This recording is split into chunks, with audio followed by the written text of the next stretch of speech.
I'm wondering for the show today, Sterling, because we're at Chicken N Pickle today in 135th Street, Overland Park location.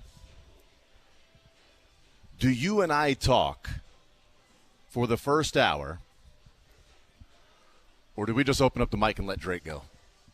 I mean, Drake, look, man, I texted or I tweeted after the game, I am so very happy for you, and the first win in the tournament for Drake in your lifetime. Well, outside of a first four win, but I don't really count those.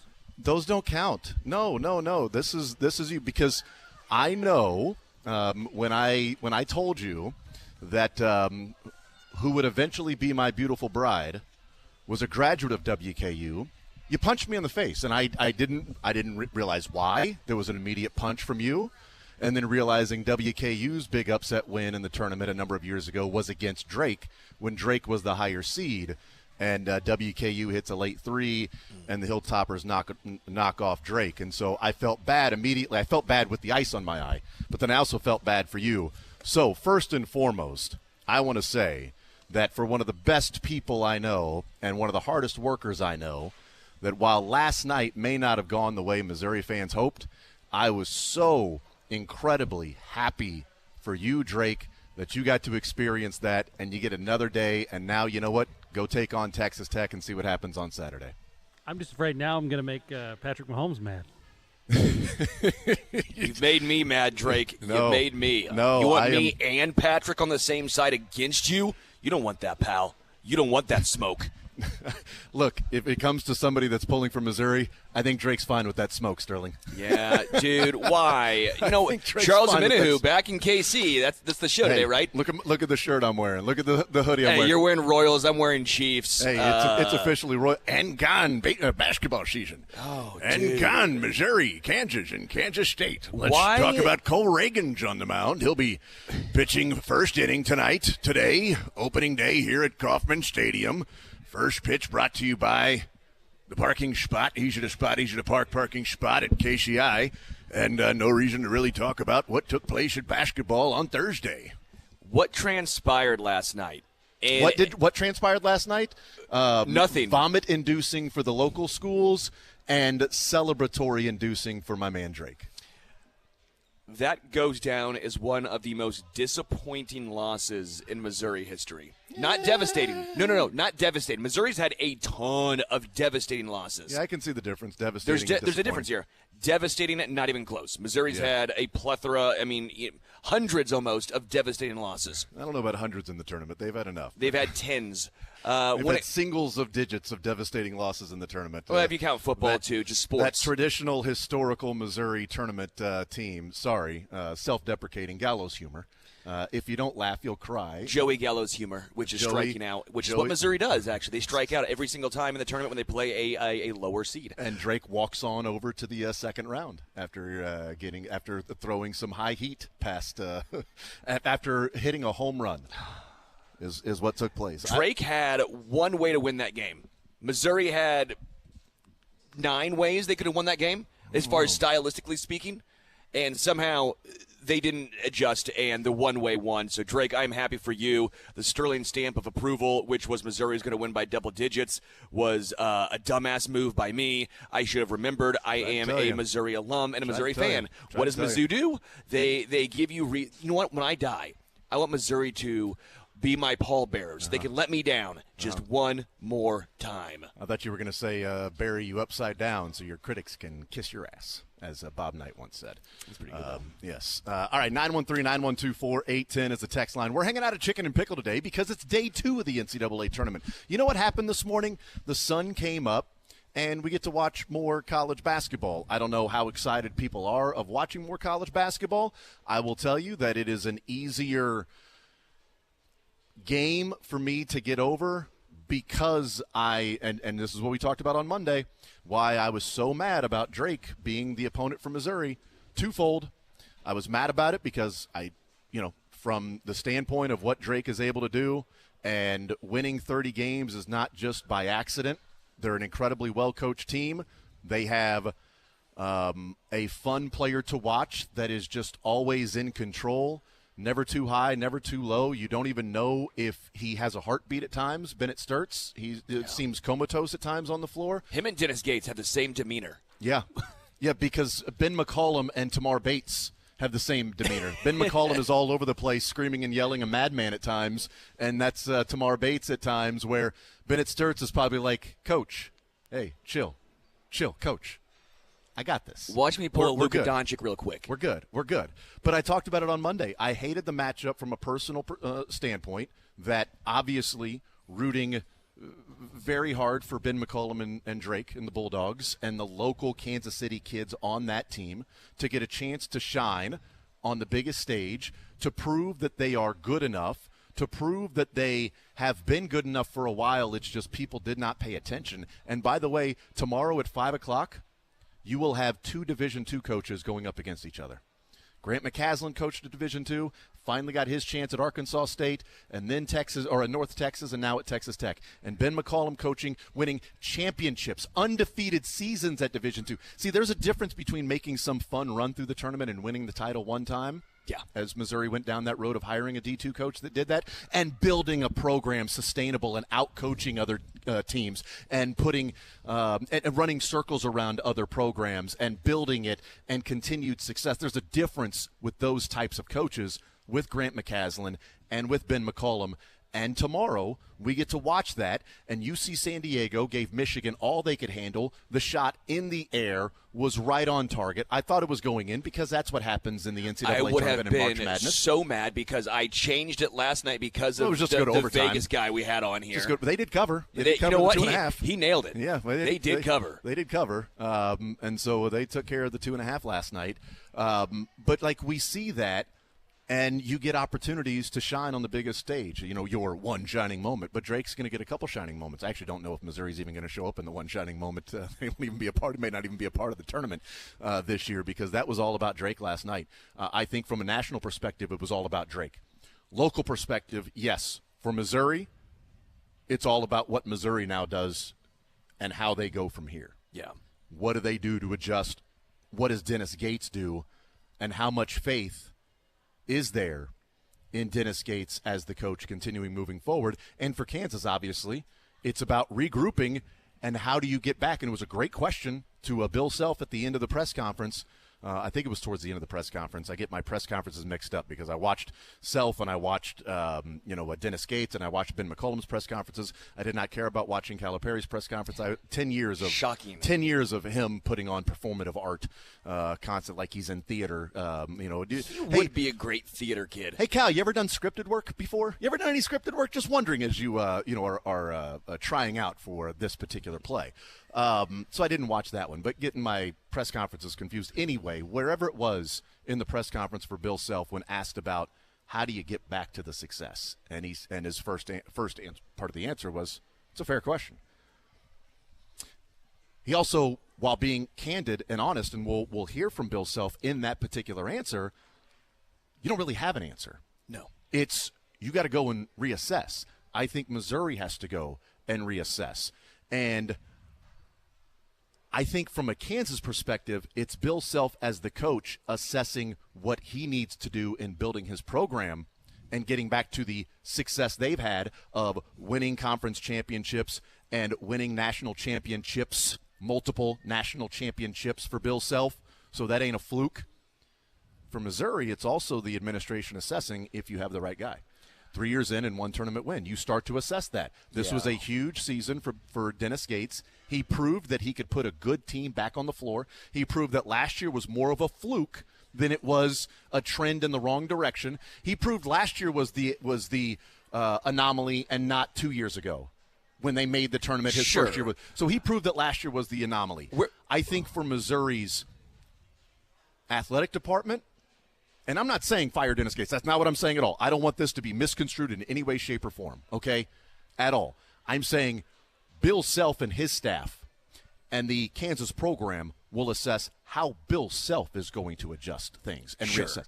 Missouri and the athletic department will assess if Dennis Gates continues to be the right guy to assess each and every offseason moving forward.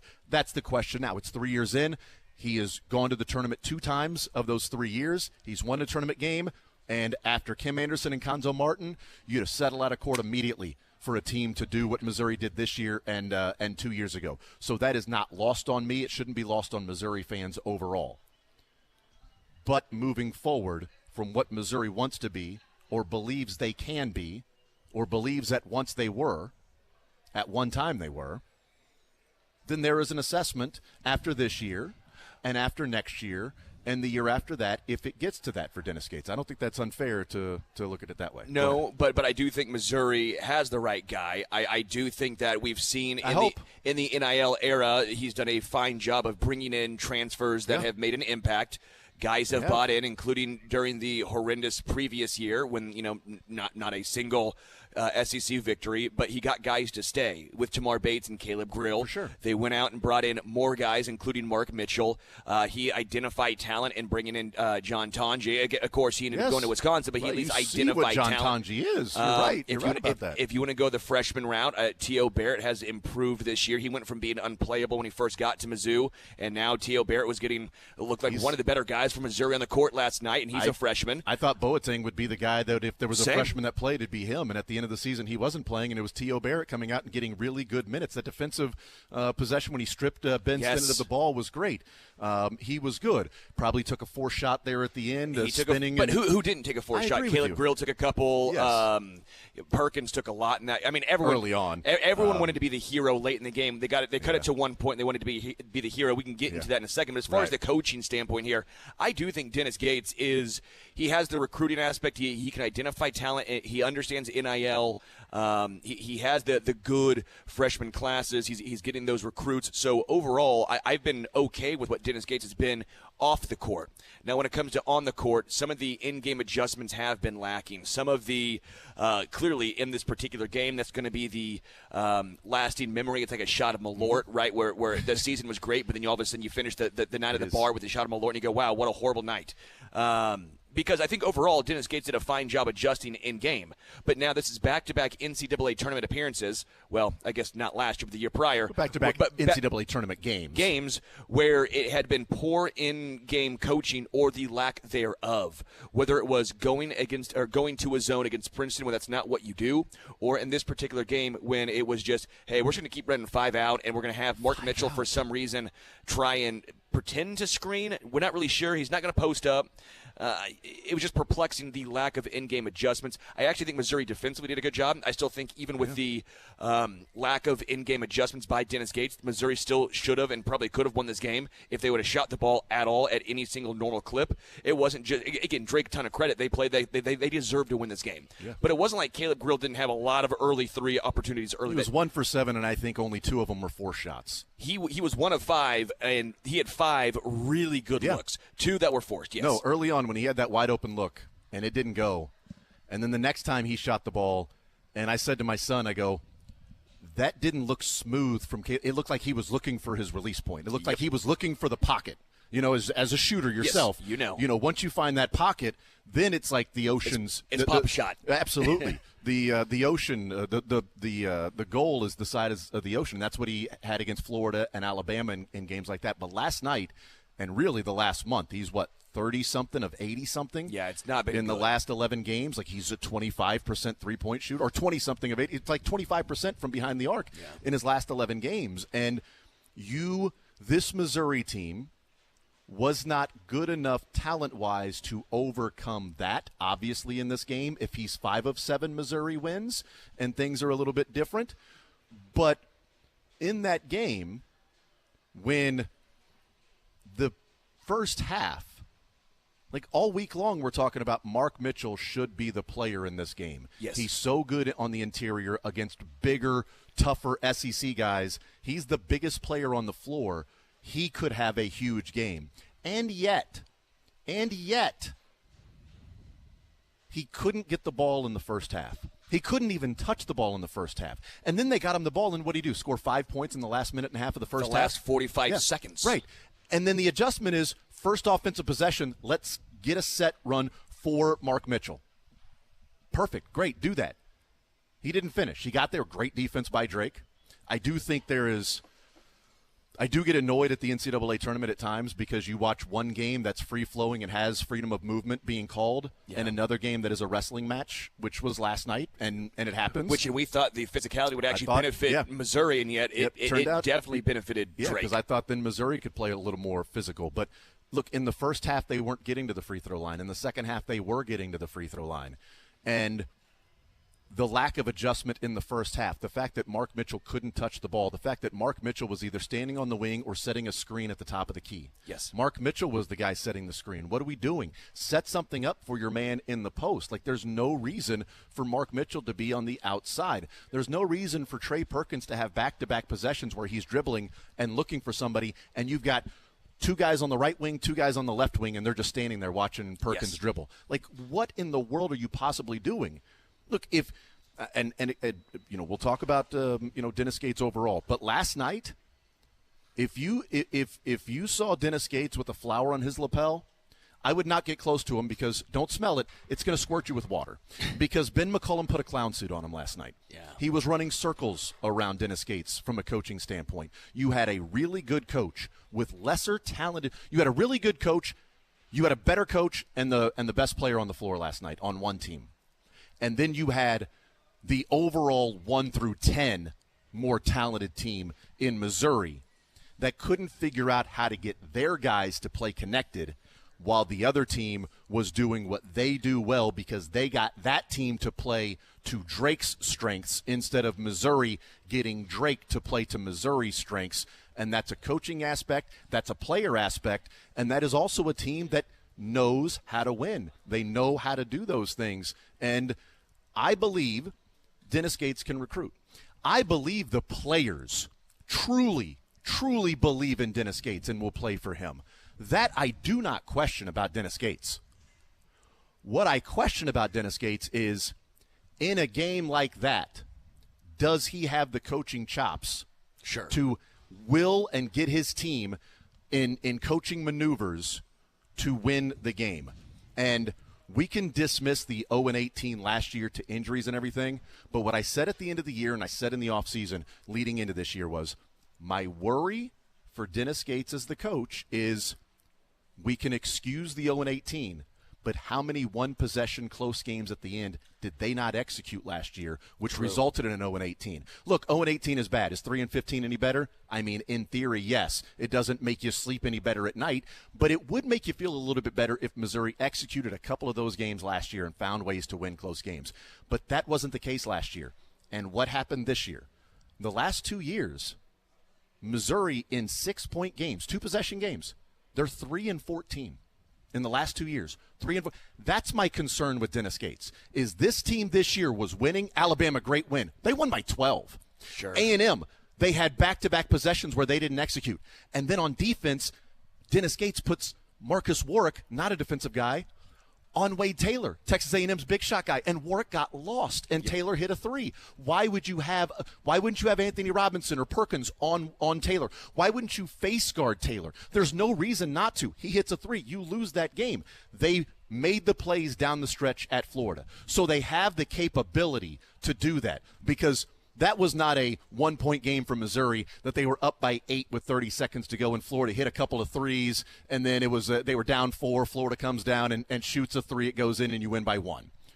That was a tie game with 6 minutes to go. Missouri had to out-execute on the road a team that is one of the favorites to win the national championship this year. Yeah. So they did it for that game. But consistently in 17 games in the last 2 years that came down to 6 points or less, they've only won 3 of those games. They're winning their games by a wide margin when they're winning, and they're losing the games that when they're closer. Last night doesn't even count because they lost by 10, but it was 52-51 with 3 minutes with 4 minutes to go, 4 minutes to go. And Drake goes on a 6-0 run, and they get outscored the last 3.5 minutes by 9 points to Drake. To me, what it comes down to, and actually the KU game actually was similar here, but to me, Missouri, they cut it to 1 point, and then everybody tried to be a hero. What Dennis Gates needs to do in that situation, easier said than done, is you got to try and draw up a play where it's not one-on-one, where it's not, okay, you get it to a 1 point game, you could feel the arena was getting ready to pop, right? You could feel if someone hit a shot, right? the arena was about to explode. It was going to be nuts. But every single player on Missouri wanted to be that guy. Every single guy. The only shot that I thought was in the flow of the offense was Warwick, and that was off of a turnover. That three, which by the way, was going in. I did too. I had no issue with that shot. That was a good shot. But when you saw Caleb Grill trying to force that three, when you saw there was someone, Tamar Bates, I believe, tried to force one. Anthony Robinson dribbling down to the baseline with no plan on what to do when he was driving to the baseline, and he gets the ball stripped from him and it bounces off his leg. That's like there's no plan there. There is nothing going. And by the way, someone needs to cut in that situation too. It's Tony Perkins. As much as I gave him a hard time, go ahead. I always laugh with Tony Perkins because every once in a while, like 5 times a game, he turns into, like, if you ever played basketball at the rec, like in college, the football guys would always stop by and try and play. That's Tony Perkins. 5 times a game, he turns into football player mode where he just puts his head down and he's like, I'm going to out-physical you. Sometimes it works. I thought early on it was going to be a good Tony Perkins game because he scores 5 quick points. Like, he was helping Missouri offensively, had the bucket, the strong drive and finish, knocked down the open three, and I'm like, okay, good Tony Perkins game. You feel good about that. But outside of that early part from Tony Perkins, I thought Anthony Robinson was out of control in this game. Mark Mitchell couldn't get shots. Caleb Grill couldn't find it. Tamar Bates disappeared, and he's had some games where you look at the box score and go, oh, Tamar Bates played in that game? I thought at times last night, I'm like, is Tamar Bates? Oh, wow, they're checking in. He's checking in and Tamar Bates is checking out. Didn't even realize Tamar Bates was on the floor last night. And if you want to put the reason why some of the guards are playing out of control because of the way Drake played defense, which give him a lot of credit, right? They took advantage of this aspect of Missouri, but they were really up in their face. So you know what you do? You set a damn screen. Or you set an off-ball screen. Or you have a slip screen. You go to screen. You slip down, and it's like you said. Cut. Somebody cut to the basket. I'm like, oh, so last night you were allowed to wear the non-Drake jersey and cut because the other team wearing the road jersey was cutting like a freaking ninja. All right, they were slicing and dicing. You would have somebody driving to the rim and 2 people cutting to follow them, where they would just dish it off in easy buckets in the paint. Mizzou had the huge advantage in the paint. Yet, with Missouri's advantage in the paint, Drake outscored them points in the paint 38-22.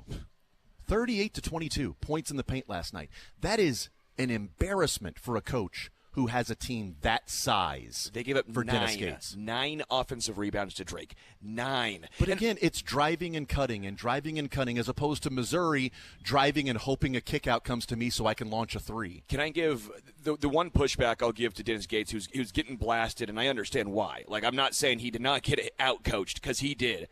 But he drew up a great out-of-bounds – or it wasn't out-of-bounds play. It was out of a timeout. And that was actually when Caleb Grill did slip, and that was the easy layup, right? Or the dunk.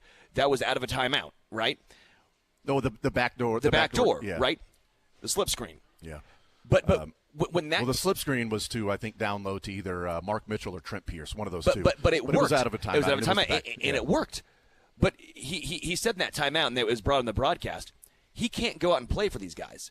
He can't call a timeout every single time there's a bad situation and then drop that play. The players have to do this. They have to have that feel. The players didn't have that feel. 100%. And I think last night what you saw, and I think the frustration is that clearly there were more answers for Drake in that game than what Missouri had. But as we talked about yesterday, basketball ultimately comes down to a make-or-miss game. Did you make it? Did you miss it? Caleb Grill had open shots that he did not hit. He is not the reason they lost. Tamar Bates had a wide-open 3 in the corner and looked like he was trying to guide it. Yeah. He is not the reason they lost. Mark Mitchell got to his strong hand with a guy smaller than him and got to the rim and missed it. He is not the reason they lost. I have not seen Marcus Warwick miss a floater in the lane when he gets to his spot and lets it up there and floats it. I have not seen him miss that all year long. He missed it. He is not the reason they lost. Yeah. It's a collective of the whole thing and not having answers that Dennis Gates now has to answer for moving forward. And ultimately, did you make the shots or did you miss the shots? Virginia's won a national championship with Tony Bennett because down by 3 with 4 seconds left, their stud player hits a 3 in the corner, closely guarded, and makes it, and they go into overtime. If he misses that, you're talking about Texas Tech. You're talking about Patrick Mahomes celebrating a national championship in basketball, But they hit the 3. with time running down on the clock. Make or miss game. Make or miss game. Bob Valvano worked with him for 10 years, and he always used to say, there's as a coach, you drop an out-of-bounds play, and you have the play, and the guy shoots the ball. And as the time is running down, as the ball's in the air, you're going, am I a good coach or a bad coach? Am I a good coach or a bad? Ball goes in, great coach. Ball misses, what are you doing? How do you drop that play? What's that play all about? Ben McCollum is a dynamite coach. A dynamite coach. And that was never a question heading into this game. So the fact that he out-coached Dennis Gates was not a question. The issue is Dennis Gates had the better, more athletic team. Shouldn't say better team. Better overall players. More athletic players, bigger players, and yet they were the lesser team because the other one was coached to be connected, to be on a string, to play to their strengths, to play poised. And even given that, they missed 12 free throws late in the game. They opened the door for Missouri to come back, and that's not what happened. We'll take a timeout. We'll come back. We'll continue rolling. And even all the talk about the turnovers for Drake kept turning the ball over, the 15 turnovers. Missouri had 17. So it's like, they were turning Drake over. Yeah, and Drake was turning them over. It's the pack line defense, man. You have certain ways that you can attack the pack line defense. You don't have to watch Drake to figure out how to attack the pack line defense. Watch Virginia and Tony Bennett. They're the best at running the pack line defense. But Ben McCollum damn near mastered it last night, and we'll see what Texas Tech and Grant McCaslin's going to do. Darkness, my old friend. We're at Chicken N Pickle. It's getting light over here, all right? We will talk some KU basketball on the other side of the break, and we'll talk with Matt Derrick coming up at 11 o'clock. Matt Tate will join us in the 1 o'clock hour. We've got the losing teams in the bracket of sound that we will play, that we will eliminate today. We've got all that still to come, hanging out at Chicken N Pickle. Come on down, hang out, or over, or up, wherever you happen to be located, and we'll be here till 2 o'clock. The tournament gets underway, about 40 minutes from now. We'll take a timeout. More Zone next.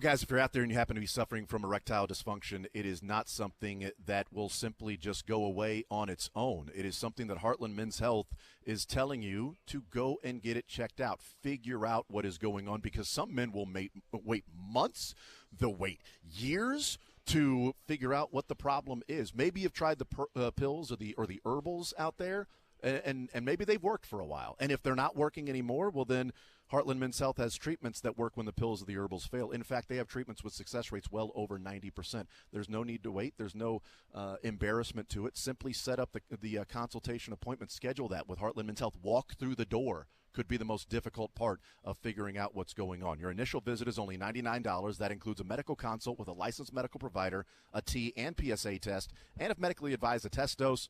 And if the test dose doesn't work in the office, your visit is free. They have an expert staff with 3 locations to serve you: Overland Park, Independence between Blue Springs and Lee Summit, and North Kansas City. Call them today, 844-447-6600. Tell them you heard about it right here on Sports Radio 810 WHB, 844-447-6600, or visit heartlandmenshealth.com.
All right, we continue right here on Sports Radio 810 WHB. Jason Anderson with you, Sterling Holmes, Drake running the operation today as they get set for Texas Tech.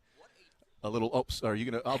How diabolical of Dylan to take off when he knew that Drake was going to win. He's like, KU's going to lose, so I don't want to be there for that. But Drake's going to beat Missouri, and this way they can just really stick it to those Missouri fans. Yeah, stick it to the man. That's Good job, exactly Dylan. what they did, Dylan. Yes, because you son of a. There's one thing KU fans have always wanted to do is make sure that Missouri fans are put in their place.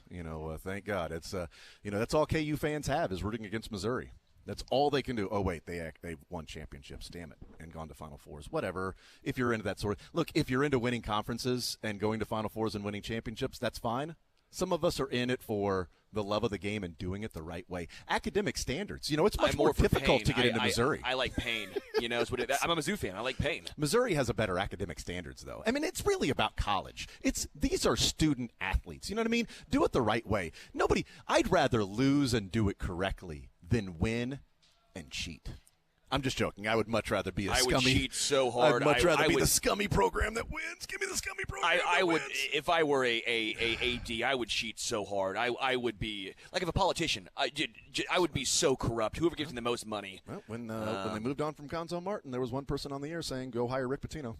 Yes. Go hire Rick Pitino right now. Go hire Rick Pitino. I was team Bruce Pearl for the longest time. I was team Bruce Pearl and Kelvin Sampson. Fire Frank Haith right now, yes. Alden, and go hire either Bruce Pearl or Kelvin Sampson. Both of their show causes are being lifted, and you can go and Mike Alden came out and said, no, we have we have faith in Haith, and but we have to see real improvement this year. This is a year. I can't remember how Mike Alden put it. It was essentially like, well, if you feel this way about him, then you should already fire him. If you feel like this is, and then what? A week later, Frank Haith took the Tulsa's job after Kelvin Sampson and Bruce Pearl were hired at Houston and Auburn respectively. Then Frank Haith took the Tulsa job. Gates of hell. I'm the man in hell right now. Yeah. Oh well, you know what? I respect the hell out of Dennis Gates. I really like Dennis Gates, the man. I really liked Konzo Martin, the man. I really liked Kim Anderson, the man. I like those guys, the man. Not sure about Frank Haith, to be honest with you. But the last three coaches, I really like them. But I would really like a coach that I'm questionable about that's cutting down a regional net. That'd be cool. Let's hear before we break, because we're going to have Kevin Todd on. One of the worst parts of last night, not just the teams losing, but I found myself rooting harder for this player wearing a KU uniform than I have ever rooted for any KU player in the history of that program and of my life. And I simply love watching KJ Adams play ball. And that was freaking devastating, and I hated it for him, obviously and especially, and I hated it for that team overall, and I hated it for his teammates. Because, as I've said, I don't care who it is or what team, I hate injuries. They're awful. And last night, I think we all have an idea of what happened with KJ Adams last night. Here's Bill Self. He talks about KJ Adams, but the question was, what was the impact in those final 3 minutes when you had a 3-point lead and KJ Adams gets the rebound and you're getting ready to go on a fast break and he has an Achilles injury? What was the impact on the rest of the game for your team? Here's Bill Self's answer. You know what? I'd have to go back and look at it, but he's got an Achilles injury, and we're hopeful for the best tomorrow. I'm not sure it's going to be great news, though. But, he got the rebound. He came out on it, and, I think we had numbers, and then he went down. And I don't know exactly how much time was left, but, he and Juan – more so than anybody because they've been here the longest with me. But, that's 10 years of spending most of every day with him. They're like sons to me. And it's one thing to lose the game, but to see him potentially lose a year on top of the game, that's a pretty big blow because you can say what you want to about those two kids. They're winners and they compete every day, and it's just disappointing to have anybody go out that way. I think time will do DeJuan Harris and KJ Adams justice. Yes. A little bit like Alex Smith as time has passed, there's a much more greater appreciation for Alex Smith in the Chiefs uniform. I don't think time will do Hunter Dickinson any justice or any favors. And I know KJ Adams was a deeper reserve on the championship team. He's still going to be wearing a ring the rest of his life at KU. DeJuan Harris was obviously a big player and running things as a point guard for that particular team, and he'll have a ring forever. But it was awful to see that happen last night. And you'd have to get into the minds of the players. Every one of them dismissed it and said it's not an excuse. A player goes down. But, mind you, KU turned the ball over 16 times last night, so turnovers are an issue. Mind you, and granting an argument that, well, look, KU has had issues late in games anyway. So they turned the ball over late in games. KJ Adams wasn't injured against Houston or Texas Tech or games that they couldn't finish late or make mistakes or turn the ball over or not get a shot off late in the game. He wasn't injured in those games, but while they had 16 turnovers in the game, they had 12 with 3.5 minutes to go. When KJ Adams got injured, they were up 3. 4 of the next 5 possessions were turnovers. Yes. It's not an excuse. Okay, it's not an excuse. But I do think you acknowledge what took place there at that time. Do they win the game? I don't know. Maybe they still lose. Maybe Arkansas still comes out and John L. Davis hits a 3 and Boogie Fland finishes and they hit free throws and maybe KJ Adams doesn't get injured and Hunter Dickinson still throws the ball to nobody except to Boogie Fland. Maybe that happens. Maybe Flory still gets the ball stolen from him. Maybe DeJuan Harris still gets the ball stolen from him because we've seen that late in games this year so often for KU. But the fact that they had 33% of their turnovers in the game, or turnovers at that point, with 12, and they add 4 in the final 3.5 minutes directly after KJ Adams goes down, then I think there is probably some connection there. We'll see. We'll hear from Bill Self as we continue rolling along his assessment of the game. How do they get back to the KU success? We'll hear from Dennis Gates. We'll hear from Ben McCollum and his press conference last night as well. And Ben Sinnott with his weighing in on his whatever running three-pointer that was at the top of the key. Awesome. Just a phenomenal shot that is right a stab to the – if Drake wasn't the Kansas City connection and Ben McCollum and Sinnott being from Liberty, I would be hating that player. But instead, I watch it and I go, man, tip of the cap, dude. That dude just made plays last night. And good for him because that dude's a freaking winner. He is a freaking winner, and maybe other people around Kansas City and other players around Kansas City, maybe you can look for other things besides, well, is this guy a D1 talent? Because I know for damn sure that kid from Liberty is one hell of a D1 basketball player that nobody in this area gave him a chance to be a D1 player.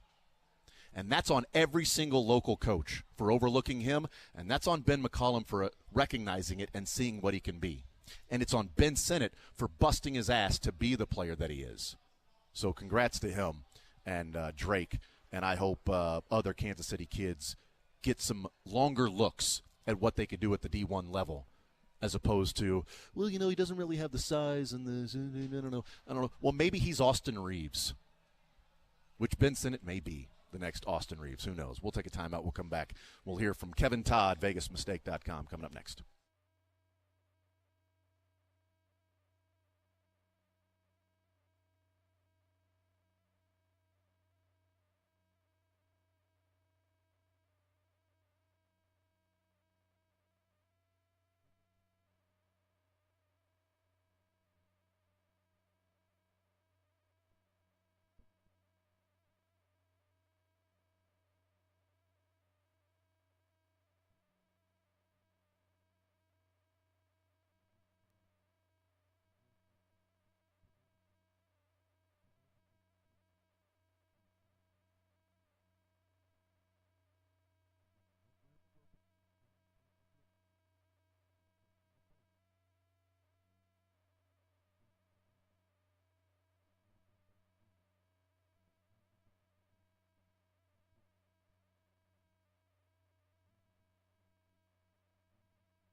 All right, we continue right here on Sports Radio 810 WHB. Jason Anderson with you, hanging out at Chicken N Pickle yet again today. Day 2 of the NCAA tournament. We had a couple of upsets yesterday, some chalk as well. And look, upsets usually define the tournament, but that doesn't mean that's what you're going to be making money on the whole time. Sometimes you got to play some favorites as well.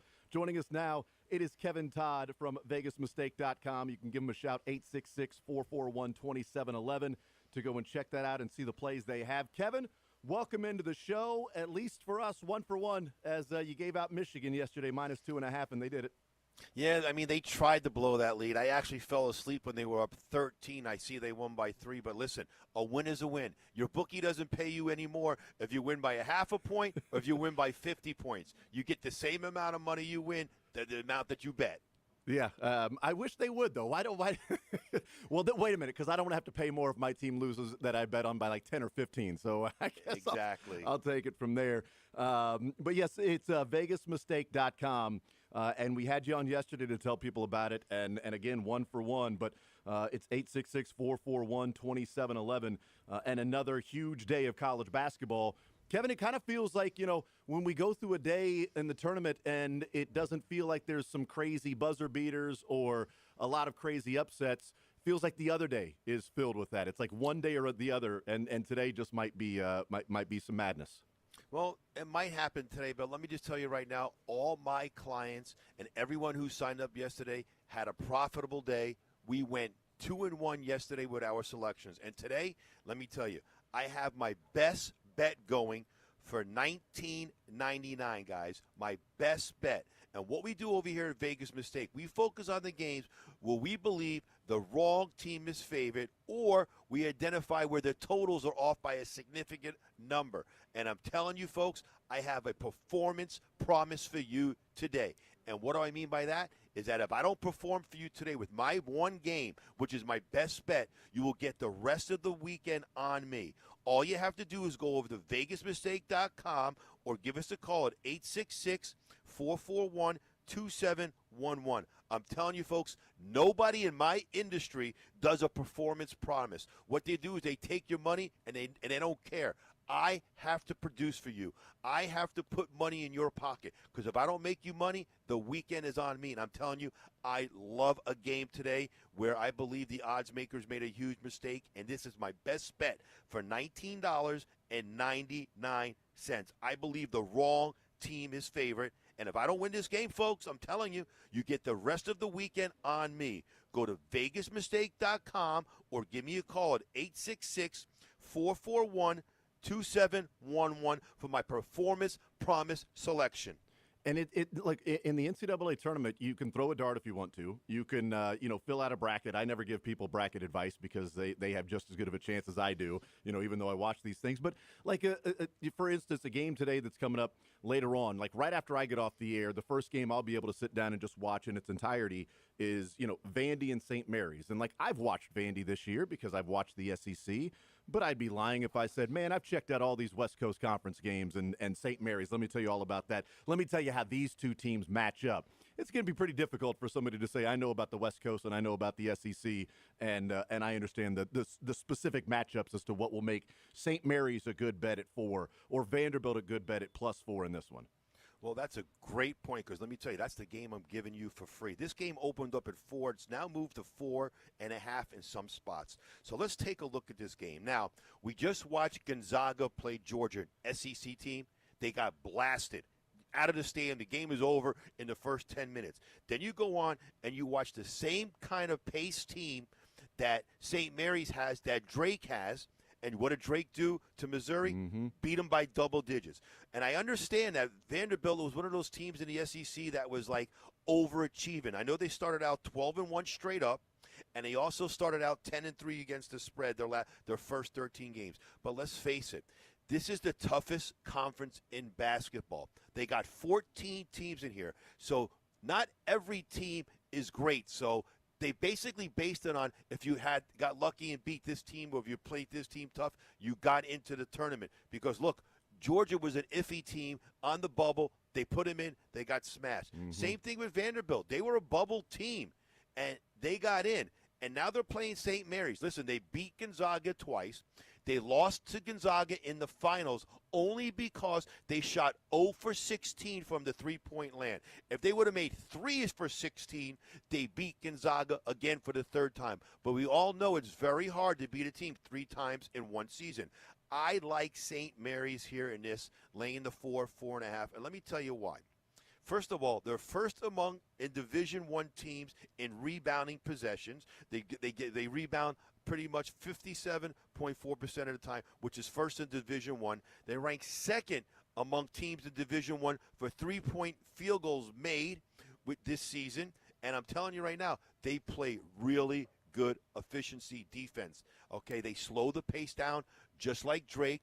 And what happens is when Vanderbilt gets the ball and they want to try to push the ball and score quick, if they don't make those shots, they get the rebound. St. Mary's, they slow the ball down. They don't shoot the ball until it's under 10 seconds. They're going to keep a very slow pace game. If they hit their threes, St. Mary's, and I'm not saying go 50%.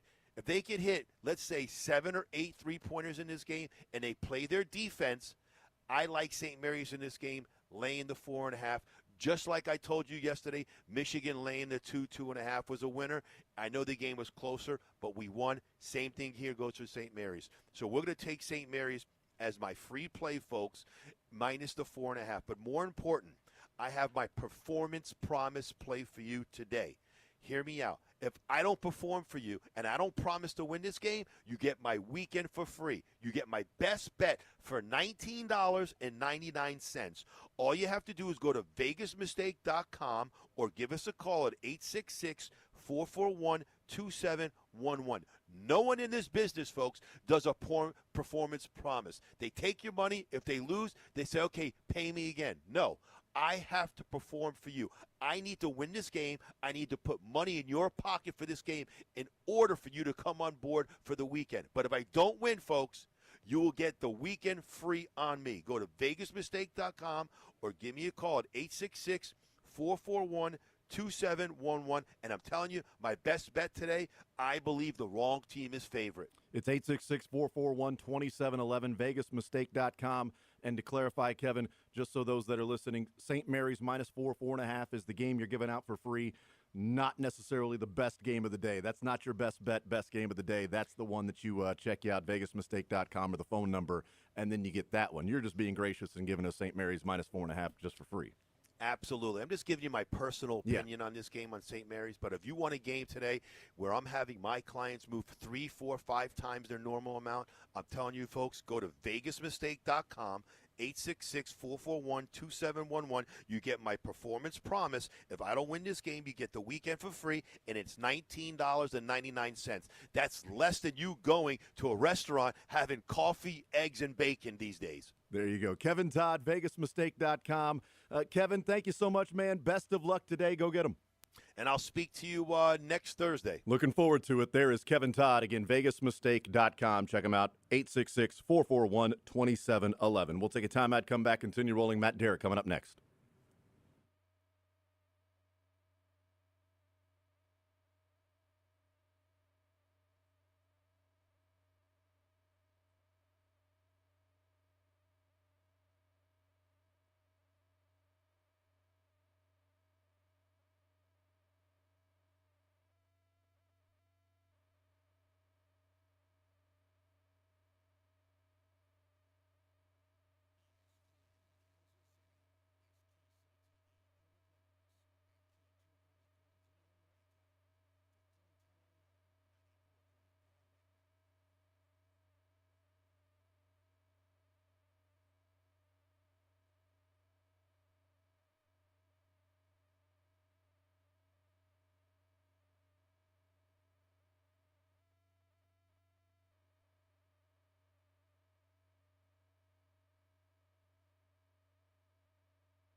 still on spring break, especially in this area.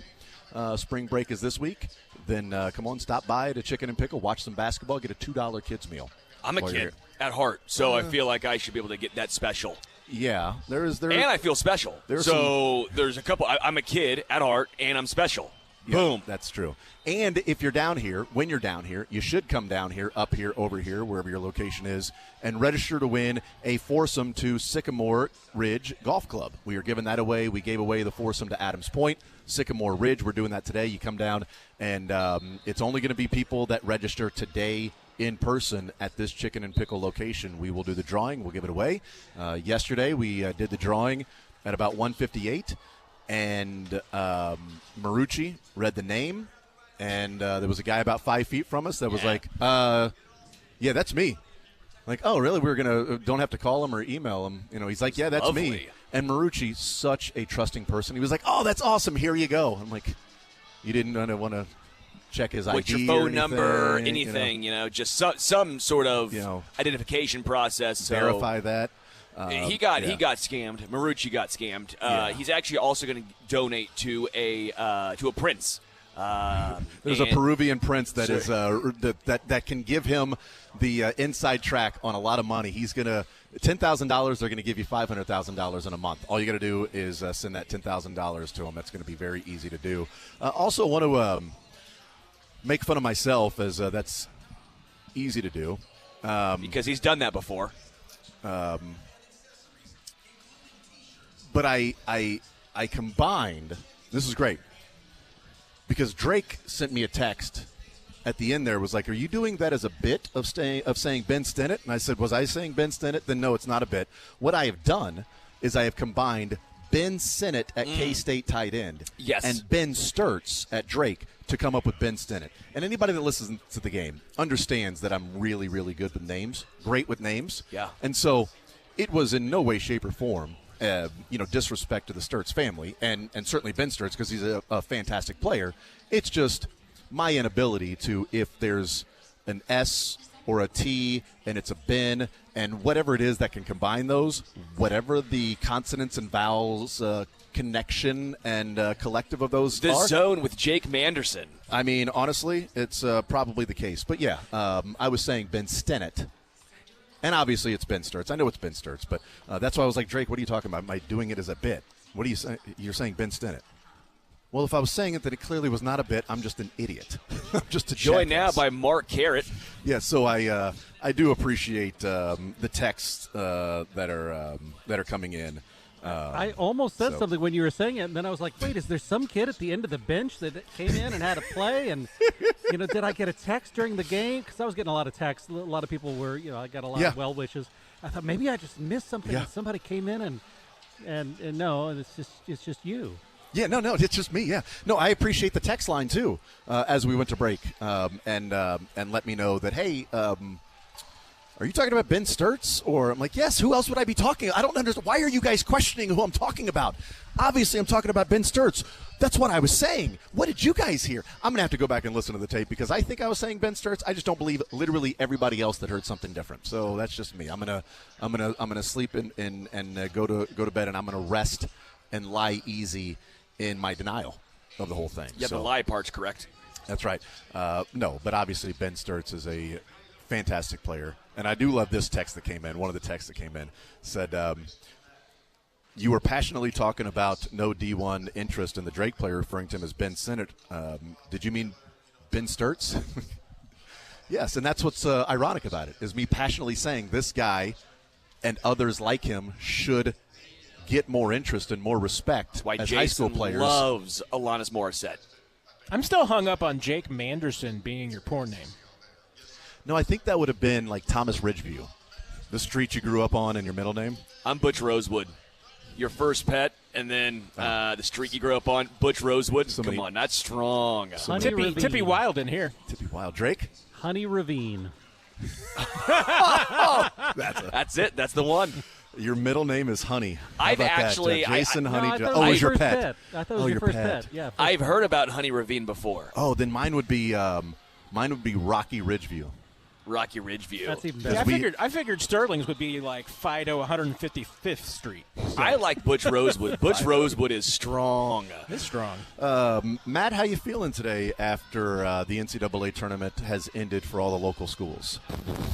Well, That's a good way to feel. Yeah, that's a least- good way to feel. At least Kansas City still has a team in it because At least you everybody haven't from said Ben Drake- Stennett yet. Everybody from Drake is from Kansas City. Hey, so. I'm rooting hard for Drake the rest of the way. I don't So care. that's what's left. But wow, that was an exciting I had a, simultaneous header last night between KU and MU. no kidding. I had a Missouri buddy texting with, and I'm just like, man, pulling hard for Drake the rest of the way. And he's like, dude, how can you root for the team that just beat Missouri? I'm like, because I was going to root for him regardless. Like, yeah, it sucks Missouri lost, and if it was some random team, but this is a Kansas City team. It's not Norfolk State or anything. It's no doubt, and that one hurt because Norfolk State played out of their. Exactly. See, that was the difference. Is Norfolk State played unlike they had played all year. Norfolk State was a terrible 3-point shooting team that hit 12 threes, banked one in, Shot right? it, yeah, just shot the lights out. Drake did what Drake does, and that was a legit win in which they showed on that night or whatever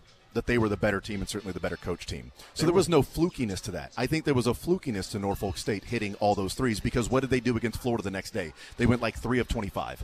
Or not the next day, but the next round. They went like 3 of 25 and Florida blew them out of the water because they don't shoot threes.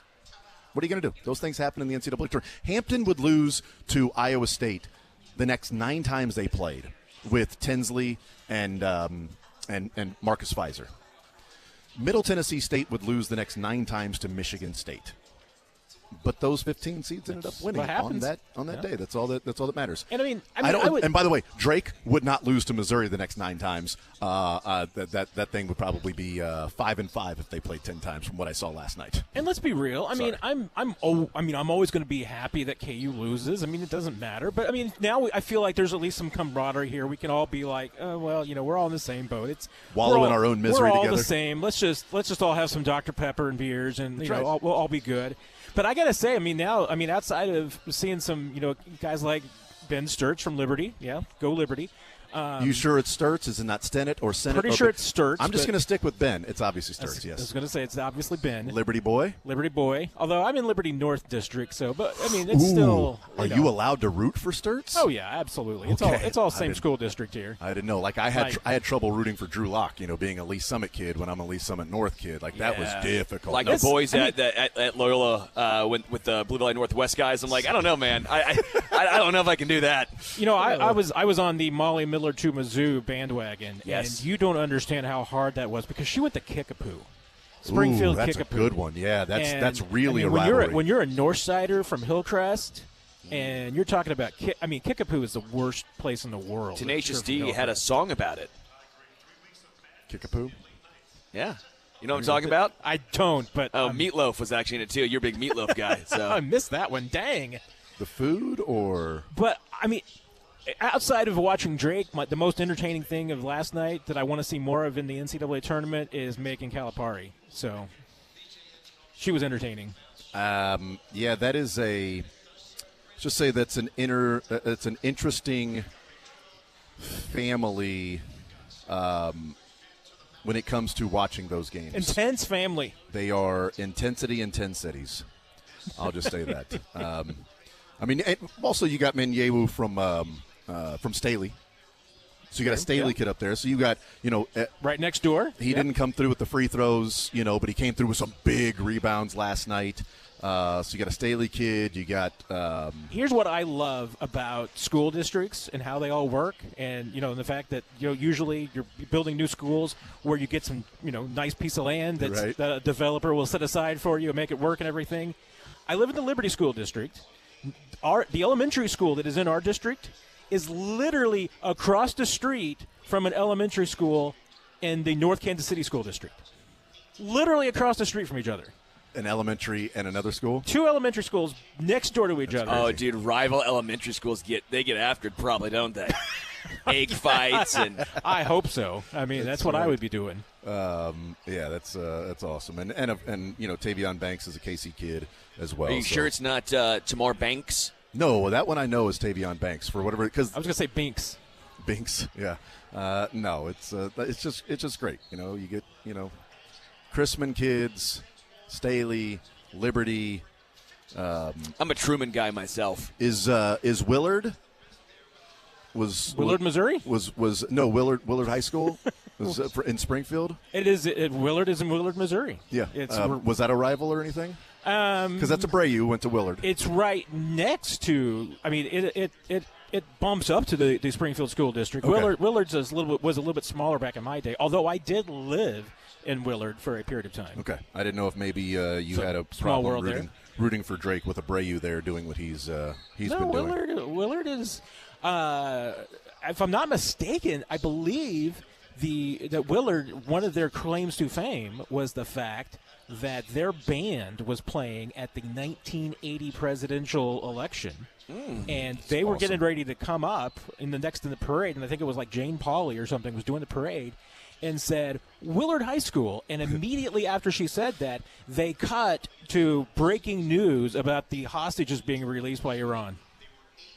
How about that? So there you go. So that band got the hostages released, is what you're saying. That's what it was. That was the claim to fame. That was the last thing you heard before the breaking news about the hostages was Willard. But, and we'll continue to talk, but it was just awesome last night. 3 of the starting 5, and 3 of the starting 5, when they're introduced tomorrow, will be Liberty Staley and William Chrisman. Did you want to talk about Missouri high schools and minute trivia, or were you just making chit-chat? Just making chit-chat, really is what it was. But I do want to get into Chiefs football. As the tournament is underway, Mississippi State is all over Baylor right now, a minute in. Baylor has yet to score a point. It's 2-0. Now it's 2-2. Okay, so now Baylor has gotten themselves back into it. So minute in, it's a barn burner. Yes. These two teams are on pace for 80 points each. There you go. That would have helped Missouri last night to get those points. All right, let's get into some football, some Chiefs stuff. Charles Omenihu returns to the Chiefs. Is it a? Let's talk about him. Let's talk about the signing first and what it means for the Chiefs, because I have some other questions and thoughts on the overall aspects of this. There's multiple layers that I want to get into with Omenihu. What do you think of bringing Omenihu back to be a part of this defense, at least for one more year on a deal up to $7 million? Not $7 million up to something else, up to $7 million. What do you think of that for Charles Omenihu? Great move. Charles Omenihu is still young. He's still under 30. He was really hoping to be able to get a multi-year deal, but coming off of the ACL from last year and just not having enough work to really show teams that he's 100% back, that's difficult, So he was in a tight spot. So I thought that the best thing for him, best thing for the Chiefs would be exactly this. It's a one-year incentive-laden prove-it deal. This is a little bit more team-friendly than I was even anticipating, because he was coming off of obviously a bigger contract than that. Yeah. They paid him over the last couple of years. So, that this is a little bit more of a prove-it than I was anticipating. Yeah. And we'll see what the incentives come out. It could very well be that. And remember, that's the thing for him. All of his incentives are going to be, I'm sure, unlikely to be earned simply because he didn't play enough last year. So these incentives might be fairly easy. So maybe he'll go ahead and get all his $7 million. Exactly. But most of it will go on next year's cap. Yeah. So I think it's a great deal for the Chiefs, great deal for Omenihu. They needed him back. They needed some depth. Because remember, really, going into yesterday, defensive end, they had Mike Dannett, George Karlaftis, and basically Felix Anudike-Uzomah. That was it. Mm-hmm. So they needed some more depth on the bench. And Omenihu, especially from talking to him late in the season, he understood all of the aspects of it. He understood the fact that he's like, no, I'm not 100% yet. I'm not even close. He's like, I get the fact that next year, he's going to be further back. He did not feel like himself this year, because you can't, just coming off an injury, that it takes longer than that before you're back into your full football condition. So give him a full off season. I think you got to be pretty optimistic about the position he's going to be in. I think the easy, or what would be the general consensus, would be Omenihu is going to be a motivated player because of the incentives, because he wants the multi-year deal. I think that would be, traditional sort of wisdom to draw from this. My question is there at least a chance or a concern that you have a pissed off at the world, not necessarily motivated to go out and play and prove it, but pissed off at the world because he kind of may feel like he's been done wrong by the market. And it would make sense to be extra motivated to go out there and get your incentives too. But sometimes it can be the inverse, and it can, sort of eat at a player that why doesn't the league view me the way that I view me? Yeah, I don't see it really. I mean, I see it more as a positive motivation from a Charles Omenihu. But you know what I'm saying? I completely get it, absolutely, because it can turn into a negative with some guys. I mean, if it becomes, if they get consumed by the dark side, it can eat them up and everything, and it can go that way. But Omenihu, I don't see him being that way because he's a fairly positive outlook guy. So I don't see it going that direction. I don't think he's going to be the guy that's going to just be like, well, wait a minute. I mean, everybody hates me. The Chiefs hate me. I hate everybody. Yeah. Move on that way. I think this is going to be more along the lines of, oh, well, you don't think I'm worth a multi-year deal? Well, let me prove it to you. Let me prove to everybody. And there's probably going to be some teams on this schedule this year that going to be maybe he had some conversations with. Maybe his agent reached out to and said no to him, and he's going to be like, well, I want to prove you. Well, and for this reason, the one-year deal makes most sense for him, too. Because why would he sign even a 2-year $14 million when he thinks he's worth more? If he wants to get that 3 for 45, that 3 for 54 deal, a 1-year prove-it deal, because he has to prove it. The most sacks he's ever had in a season was 4.5 when he played with San Fran. That was the last time he played a full season, by the way. He's played in, 8 games and 6 games here in Kansas City. He needs to prove it, so a 1-year deal does make sense. And what better way to do it on a team that you will get the opportunity, because this is now his job. I would assume right now he's penciled in as the starter alongside Chris Jones, right now Tillery and Karlaftis. It's not like FAU where Mike Dana's going to it could be Dana and then with Omenihu working in. Sure, but I it think depends on the matchup. I think he has great opportunity here, and he's going to be on a lot of primetime games. It's Kansas City. He's going to get his chance to show and shine. I think there is something to that. I do think that people look at what do you do in primetime games? What do you do against other elite teams? What do you do in the playoffs? I think Charles Omenihu, this is his best chance to really prove, if he can stay healthy, what he can do for a full season. Well, and his last 2 full seasons were his best seasons. I mean, his last year in San Francisco, at that point he had, I think, a career-high 4.5 sacks. Then, his first year in Kansas City, not a full season because of the suspension, but has 7 sacks. Last year, not a full season, but he played well at the end when he did come back there at the end of the season.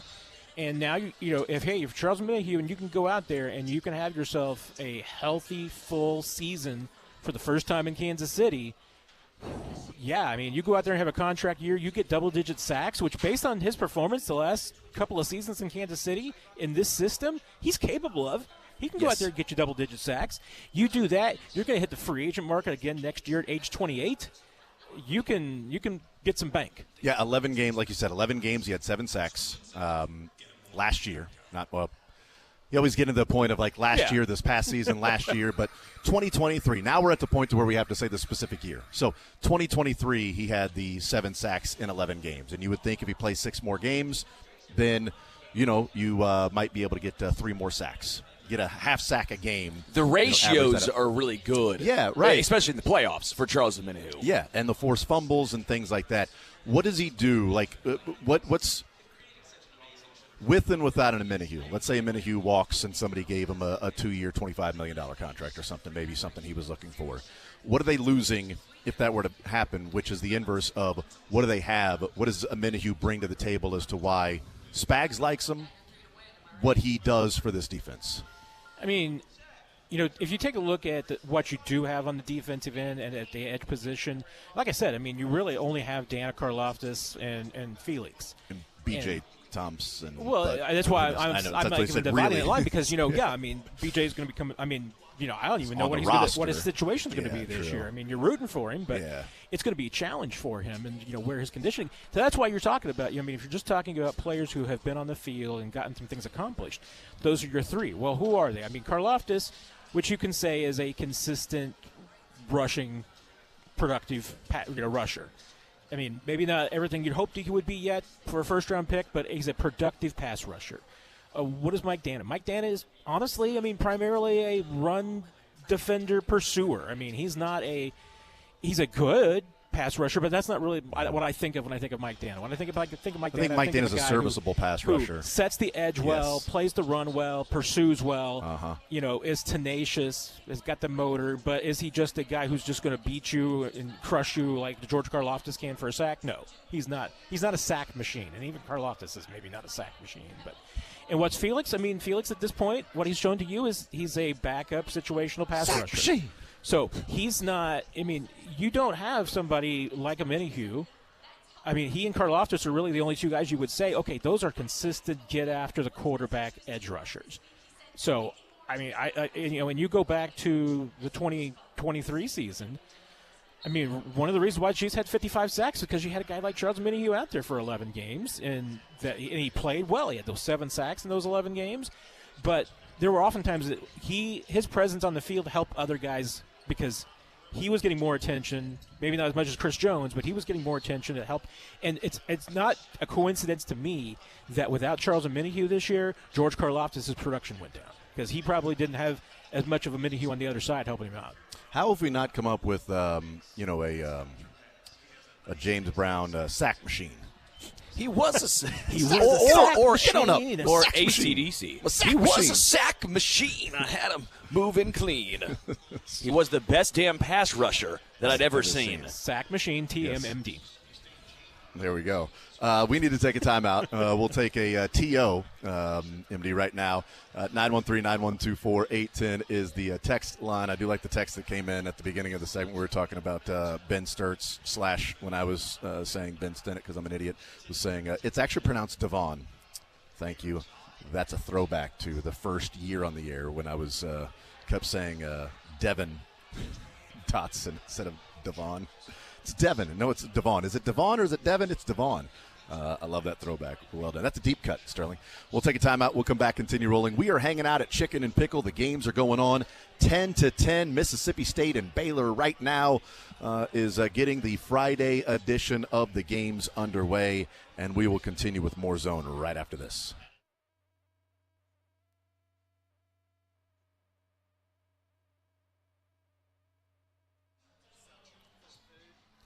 Hey, folks, are you ready to win real money this March Mania tourney? Well, forget about the teams. All you need to focus on are player stats to rack up big cash prizes with DraftKings Pick 6. And when it comes to massive payouts, DraftKings dunks all over the competition.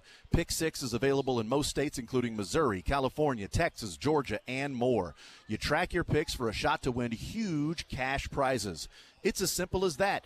Turn your March Mania knowledge into cash today. New players get $50 in Pick 6 credits instantly with just a $5 entry. Download the DraftKings Pick 6 app now and use code 810WHB. That's code 810WHB for new customers to play $5, get $50 in Pick 6 credits. Better payouts, bigger wins. Only with Pick 6 from DraftKings, the crown is yours.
All right, we continue right here on Sports Radio 810 WHB. Jason Anderson with you. We are hanging out at Chicken N Pickle Overland Park location, 135th Street, where you can come down and watch the games. They are underway right now, the Friday edition. You know, when you do that too. That was well placed. But when you watch the tournament, don't we typically have one day that's filled with, like, crazy upsets, buzzer beaters, and another day that's like kind of chalky and a little quiet? You know, I feel like I hope, but I feel like yesterday was more of the chalky kind of quiet. Even with, you know, Drake winning, it's a 6-11. It's not a 13 over 4. The McNeese game was 12-5, and that was a. So you had an 11 and a 12 seed win. And Clemson was trying to make a comeback. It was Right. a little Well, so too did late. Missouri, Same with but Missouri. Yeah. You had an 11 and a 12 seed that won yesterday, but And a 10, right? I don't count those as upsets. The Yeah, you had 7-10s Arkansas. and You had 7-10s, a 9 8-9s. over an Double-digit 8. seeds. Nope, don't Double count those. digits. Don't count those at all. But hopefully we see some of those today. We see some 12s. We see some, I don't know, some 13s, maybe a 13 or a 14 win, some actual buzzer beaters and things like that. Well, I have 4 ones in my Final Four, so I'm really Yeah. kind of hoping for chalk. I have 3 ones and a 2 in my Final Four. So I'm not expecting Florida to lose today, and I'm not expecting Duke to lose today. So we'll see. But Matt Derrick, Chiefs Digest 41 is the Mike podcast, hanging out with us here at Chicken N Pickle. If you're heading to Chicken N Pickle, or if you're already here, come down and sign up. We are giving away a foursome to Sycamore Ridge Golf Club, and we'll do that drawing later on in the show. So you do have to be here to register. You do not have to be present to win. We'll do the drawing. We'll give you a call, email, whatever, yell, courier, whatever way. We'll send a fax or something. We'll get in contact with you, and you'll get that foursome to Sycamore Ridge. But you got to be here to register. We will only be drawing from a group of people that register here at Chicken N Pickle today. 913-912-4810 is the text line. 913-912-4810 is the text line. Matt, the conversation outside of college basketball this week that we have been having and discussing is, and different football conversations we've been having, Trip McDuffie and how that relates to Derek Stingley getting his contract extension, getting a 3-year deal for $90 million. So it's not a 4 or 5 year deal. It's a 3-year deal, $90 million. And some of the funny money makes it, $30 million per year when it's like an extension. But when you add up the whole contract in its entirety, it's not really $30 million per year. But we know we typically only count the extension years as the per year average on the contract. But still, what does that do, if anything, for the Chiefs and Trip McDuffie if they had a plan to sign him or if they had a plan to wait? Does it change their thought process and strategy in any way? I mean, frankly, after seeing that Derek Stingley deal, I think if it doesn't increase the likelihood that the Chiefs keep and sign Trip McDuffie, it should. Because if I'm Brett Veach, I am photocopying that contract and handing it to Trip McDuffie right now and begging him to sign it. Because you're right. Saying it gets advertised and said as a 3 years. Well, it gets advertised. Let's put it this way: as a $90 million, $30 averaging million 3 per years. year. But it's really a 4-year deal with $90 million guaranteed, and and like you said, no season does that salary cap hit exceed $27.5 million. So you tell me how it's a $30 million a year average contract when no year of the contract has a salary cap greater than 27.5. Now, I get it. It's because they put some of that money into the last year of his rookie. Actually, I don't think there's no change in the rookie base salary. He just gets a signing bonus right now, which gets him some cash. They bumped up the 5th-year option salary, so he gets more money in year 2, which, I'm sorry, that makes it a 4-year contract because they're putting more money into year 4. So you start looking at that, it's not $30 million a year. It comes out to more like, I think, 23.7, I think was my It's average. a little bit less than even what Surtain, even though Surtain's was an extension too. You're talking about getting Trent McDuffie for 23.7? Yeah. I would shove that in front of him right now. And that's the thing. I mean, you look at all those contracts, the reality of it is that they all kind of come out to about the same. They all have roughly $120 million, $118 million in the contract over 5 years. I would absolutely do that for Trent McDuffie. As it's currently constructed right now, and things may change with more information coming in, but after the 2026 season, there's no dead money if they were to move on from Stingley. So a lot of the dead money is front-loaded if they were to do something. Like if they were to release him after this year, it's like, $30 million of the dead cap hit. But after that, if, some of those, whether it's over the cap or Spotrac, which aren't necessarily official, but there isn't any dead money if they were to move on from Stingley, after the 2026 season. I'm not sure why they would do that. Maybe it allows them to restructure because his cap hit is only $25 million that year. And as you said, like it's 26.5 the next year. And then the what would be the fifth year of this deal. So as you mentioned, like 4 years, but 25 through 28. And then there is a deal for 29. But it's like $27.5 million for that. So it's a 3-year extension on top of the 2 years that he had, but it's like a 2-year extension because that last year is sort of the easy get out. But even then, when you look at what the contracts for corners are going to be, if he is still healthy and playing at the level that he's at, that final year of the contract's going to be a bargain. Yeah. So you think that at this point it should increase maybe the speed in which they talk to Trent McDuffie, or increase the plans and the likelihood of McDuffie in 2 or 3 or 4 years is still going to be playing for the Chiefs at cornerback? I mean, to me, it increases the likelihood that you now have a bar for which to measure the contract expectations of Trent McDuffie. So, like I said, if you're Brett Veach, you want to put that contract in front of Trent McDuffie right now. And if he signs it, great, fantastic. If he and his agent say, you know what, we're going to play it out, we're going to see what happens here, then I think a couple of things need to happen. One, if that happens, you need to trade Trent McDuffie sooner than later. And I'm not saying trade him right now because this, to me, is still a you're in it year. Yeah. And if you were going to trade Trent McDuffie this year, you'd need to do it before the draft, but you're not built to trade Trent McDuffie. You probably need to go out and draft a corner this year. I mean, like I said, if you're Brett Veach and you put this contract, even if you just float it to Trent McDuffie's and his agent, and they say, you know what, let's see where we're at in a year, then that's when I am now putting corner as maybe my first-round pick, if there's a corner I like there. I'm making that much more likely because now I think you have to get ready for a future without Trent McDuffie, because that's the reality, is that if he is part of your future, you sign him now.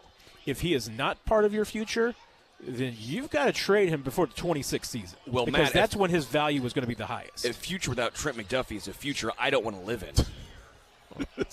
I agree. I don't think a dystopian nightmare. It would be. You're telling me right now. This is just the reality of it is that, because remember, look what happened with L'Jarius Sneed, and that would be the exact same situation. If you go through and you play 2 more seasons without Trent McDuffie, without getting him signed, and you have to go into tagging him, okay, you're going to end up with a tag that by that point is not real manageable. That's going to be a tag that you don't want to pay. Yeah. And you're going to have to trade him. And what are you going to get for him? You're going to get a 3rd-round pick because that's what corners with no contract get. But if you trade Trent McDuffie before year 5, when he is still affordable, because that's going to be, 13.6? 13.6. And then the team's going to have the tag on him so they could control him for a couple more years. That's when you can get value for Trent McDuffie. You could get value for him right now. I wouldn't want to because, like I said, you're not ready to move on without Trent McDuffie. But you got to get ready for it because if he won't sign with you, if he wants to play it out and take the chance that maybe he's going to get 27 or 28 in 2 years, the Chiefs can't do that. It's kind of it's different than the Tyreek situation because Tyreek as a wide receiver is always going to bring more value. Corners, look at the trade market. The trade market will always tell you corners just don't bring the same, and especially if you wait too long and a team has to not only give up picks but then give them a big contract. Well, let me throw it this way: if they signed him right now, then yes, you know what the contract is. You know what the salary cap is going to be. You know how to budget for it over the next few years. But is there value in waiting, so therefore you're not spending that money right now? And I don't know. I highly doubt he would be willing to play under the 5th-year option.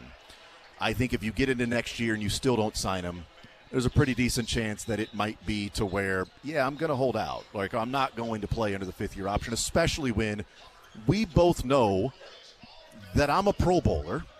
We both know that I should be a 2-time Pro Bowler, which would mean $20-some-odd million in that 5th-year option.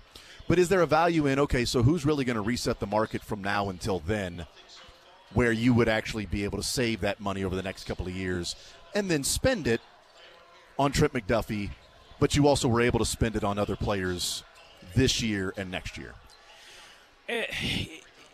I mean, the thing is that, I mean, you can structure the contracts any way you need to. Yeah. I mean, especially nowadays. Chiefs are not a void year kind of team. So, until they become one of those teams, I'm going to expect that they're not going to be one of those teams. But even then, I mean, you can get a deal done with McDuffie that's not going to kill you cap-wise right now. I mean, you're going to have to kick the can down the curb. And let's be real. I mean, you also will continually have to make decisions about how many superstars you can have and how many you can pay. Because obviously you're getting ready to pay, we expect, Trey Smith. I mean, there's obviously still that 1% scenario where maybe things don't work out and maybe you're not paying Trey Smith. Right. But we're expecting that. So let's just include that in there.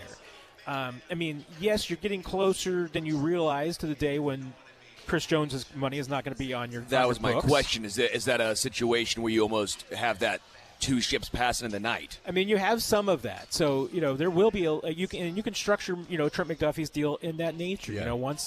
Now, I mean, hey, there's other things like you're going to structure Trey Smith's, deal in a way that when Jawan Taylor comes off the books that you're handling that. And, do you structure Trent McDuffie so that he kind of takes Chris Jones's money? I mean, yeah, you can do that. So, but you have to decide that. But that to me is what you played out there, that scenario. Yeah. That is to me, your contract deadline with Trent McDuffie, to me, is really, I mean, it's this year. It's like you get it done before training camp. Because, one, I mean, like I said, I think the Chiefs are probably going to send a signal in the draft this year. If they take a corner in the first round, it's going to tell me that, okay, things aren't going well with Trent McDuffie, and the Chiefs are ready to move on for a future without him. If you decide that Trent McDuffie is not part of your future because he is not going to sign with you and there's the threat of a holdout in year 5, you have got to trade him before free agency begins next March. You've just got to get rid of him. I mean, I'm not saying it's a fire sale. Yeah. I mean, I'm still saying it's, you get the best deal that you can, but you can't go into that situation, especially if you're trying to win Super Bowls. You can't have one of your best players on the sideline. You can't have the contract issue. And what do you need? You need capital if you're not going to have Trent McDuffie. So trade him when he has his most value. Technically, right now is when he has his most value. But again, I would be willing to sacrifice that for 25. We do need to take a break, but if we're reading the tea leaves and guessing right now, in 4 years, is McDuffie lining up as a Chief on the defense for Spags? I mean, I think it makes too much sense for both sides not to get it done. I agree. Because remember, Trent McDuffie is going to have to play through 2 seasons at below market pay before he can get his payday. Otherwise, so you're talking about having to play 34 games plus the postseason injury free before you can hit the market, and then hope that that's a big gamble to take. Yep. So, or we're going to put this amount of guaranteed dollars in front of you right now. Because next year in year 5, he's going to be making $13.6 when he should be making $23.7. He's leaving $10 million on the table and taking a huge risk over the next 2 years when he could have $25 million in his hand right now and $23.7 for 4 years. Yeah, a little different scenario than what Nick Bolton was facing last year when Nick Bolton said that, he wasn't even really interested in discussing a contract. Yeah, because all he was going to get coming off injury. We're going to get, lowball deals. And now, I mean, he's got what? You bet on himself and it worked. He's got himself, great pay for 2 years at $15 million, and then the dude's going to be a free agent again with a third contract at like 26. Yeah. So We'll take a timeout. We'll come back. We'll continue hanging out here at Chicken N Pickle. Matt Derrick is with us. We'll talk a little bit about the draft, as he said. Maybe cornerback could be an indication, but by signing the players that they did, it's also an indication of what they may do in the draft. We'll continue rolling, hanging out at Chicken N Pickle. It is day number 2 of the NCAA tournament. They got their specials going on today, and we are giving away the foursome to Sycamore Ridge. Stop by the table here and register. We're going to do that drawing later on in the show before the show is over. We'll take a timeout. We'll come back. More Zone next.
Hanging out with Matt Derrick means we get power ballads. Hanging out with Jason Anderson means drink spills. So got that going for us, which is nice. I don't know what, completely dropped the ball when it comes to combining Ben Stinnett and Sturts, or Ben Sinnott and Ben Sturts, and now spilling the drink. I think it's Sterling's fault. Whoa! Is there a way to blame Sterling for this whole thing? I mean, certainly you can. I mean, there's absolutely Right. no problem. Yeah, right thank you, there. Drake. Yes, I can do it. What I don't happened? Know, I don't know if I'm it's over correct. here eating my salad as a healthy man. Great salad here, by the way, at Chicken and Pickle. Yeah, that's the thing. Great chicken. I got a drink. We got all these dips that they have today for the March Madness special. Got some queso and chorizo. The nachos are amazing. The loaded tots. They've got the fried pickles. We got the guac. We got a fish sandwich as well because it's Fish Fry Friday. And that special that they have. We got all that here and enjoying that. Got a little drink to wash it all down, wet the whistle a little bit, and it didn't make it. It didn't make it. Man down. Now, as three Mizzou fans sitting here, we should be blaming this on Dennis Gates. That would be the Mizzou thing to do. I don't understand I how. do blame Dennis. I don't No adjustments were made, and I blame Dennis. How did Dennis Gates not prepare for what we knew was a cup without a lid on it? I mean, that it was gonna spill. I can get you a sippy cup, Jason. That would be great. I'm trying to figure it out because I think you just knocked it over with my pad. Your pad. I was looking at the next page on my pad. Yeah, it was like even just the pages of the paper. It wasn't even like the pad itself. It was just you flipped over the pages and it knocked over the cup. And the thing is, though, I knew the cup could spill. Like, I knew that going into but I just didn't play to my strengths. I ended up playing to the cup's strengths.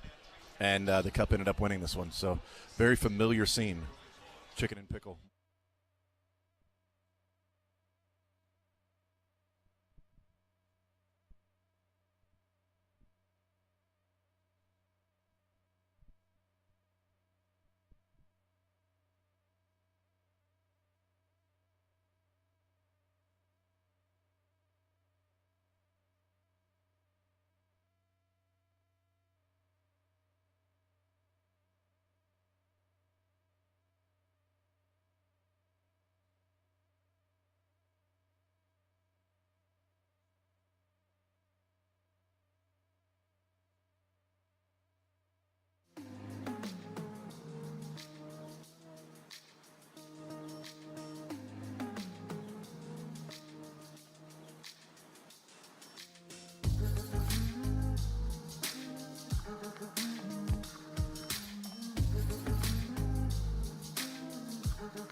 first half.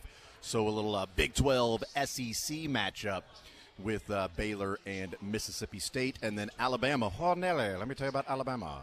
Taking on Bobby Morris. Oh, I used to hang out with Bobby Morris in college. But Robert Morris is trailing by 8. Alabama up 24-16 on Robert Morris.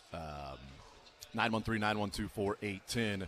Iowa State and Lipscomb will start about 25 minutes from now, with Colorado State and Memphis coming up an hour from now. Where a 12 seed is the favorite. That's exactly right. Yes, 12 seed is the favorite. So if you were to bet on every single underdog in this game, you'd actually be betting on the 5 seed.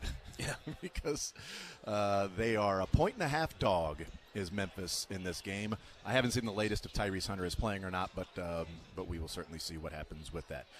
Let's continue to hang out with Matt Derrick. Again, we're at Chicken N Pickle. You can come down here and register to win a foursome to Sycamore Ridge Golf Club. We will do that drawing coming up later on in the show. You do have to show up here to register. Do not have to be present to win, but only those that register here in person at Chicken N Pickle, Overland Park, 135th location is where we are at today. But again, we continue to hang out with Matt Derrick. Chiefs Digest 41 is the Mike podcast. Matt, so far this year, as we've seen some guys that they have retained, as we've seen some players that they have brought in as free agents, what would you consider so far for the Chiefs their best move? Player, contract, fit, need, all of that. What has been the best move you think they have done so far, and what has been a quieter offseason, which is kind of what we expected? I didn't think anybody they wanted to go after Ronnie Stanley, but we discussed that they weren't going to get Ronnie Stanley anyway because the Patriots were going to go $24+ million per year for him. But what do you think their best move has been? You know what? I think based on just the value of it, I'm going to move the Menahue contract, I think, into my number one spot. Nice. Wow. Because it's tremendous value. I mean, if he has a contract season and you get $7 million for that, that's – I mean, let's put it this way. If Menahue gives you his 2023 season – For a full season? For $7 million, that's a bargain. If he gives you the 2023 season with 11 games for $7 million, I think it's still a bargain. I'm with you on that as well. Before that, my number one would have been Christian Fulton, and it's still pretty close because you everything you ticked off there, he checks all the boxes. You know, and I thought it was really telling yesterday, and I can't remember if it was when I asked him about it, but I think it was when I asked him specifically about Dave Merritt and Steve Spagnuolo, and one of the things that he said was that, and what sold him on Kansas City was, them being able to, they told me that, hey, we're going to be able to bring out more in you. And, hey, that's been the knock on Christian Fulton in his career, is just that he's yet to maybe achieve his full potential. He's been really good, and I think he's even been great in stretches. But he certainly has all the traits that Dave Merritt and Steve Spagnuolo want in a corner. I mean, physical, plays the run well, just multifaceted. He's got all those traits, and I think, hey, they can, I think, get the most out of him. And you talk about just need, fit, scheme, all of that. I mean, I think Fulton hits it in spades. I mean, 3, I think, would be Jalen Moore. I mean, obviously they needed a left tackle. You look at the tackle market, and I mean, I would have taken Jalen Moore over what was available. I mean, the other option was probably Dan Moore, and you look at what the Titans gave him, and I would not have done that. I wouldn't have given that contract. I think this is still the numbers approach. You bring in Jalen Moore at what he's got. If it ends up being a fiasco, 1 year, $21 million, so be it. Yeah. But if you need to bring back and then a DJ Humphries, a Donovan Smith, you take a flyer in the draft, you throw Wanye back in there in the mix. I mean, throw numbers at it for this year, but Jalen Moore is at least a safe bet. I mean, it's not necessarily a home run, but it's a safe bet. Yeah, it is. Hearing Christian Fulton, you brought up one of those things where he said, I think they can take my game to the next level. And it's the right defense, right scheme fit. Defense wins championships, and then going, I know there's a great offense. I know there's a great offense, but we've seen you get to this level because of how you play defense. And it is interesting because it's a theme that we've seen with the Chiefs and Brett Veach in this front office so far is if you want to know who they're going after in free agency, go back to who they liked in the draft of that particular It's draft. usually, yeah. Because Christian Fulton even talked about coming full circle, that talking with the Chiefs and thinking maybe there was a chance he would be drafted to Kansas City. Didn't happen, but now he is a Kansas City Chief because they clearly had interest in him back then as well, and they've kept tabs on him. He's available. They go after a guy they liked in the draft anyway. Yeah, I mean that's at least Brett Veach is consistent with that. You know, it's maybe can be one of his best traits and maybe one of his weaknesses as well. But I think at the same time, I don't know that he's really been bitten on it that badly. He's taken some, I think, low-risk flyers on guys that they really like coming out of the draft and then eventually reunited with them. And I don't think there's been one that's really, you know. Kadarius Toney's probably the one that stands out. But even then, they didn't give up that much for Kadarius Toney. And a third. But, hey, that third-round pick probably won you a Super Bowl. Could certainly helped. Sure. We know Because it helped. it definitely helped. We know for a fact it did definitely help. helped. I mean, and I still say the same thing about the Sammy Watkins and the Frank Clark signings. I mean, those were you signed those two players, and your measuring stick for whether or not they were a success was in rings. If you want a ring, those were good moves. Yeah. If you don't, then they were fiascos because those guys were brought in to win rings, and that was it.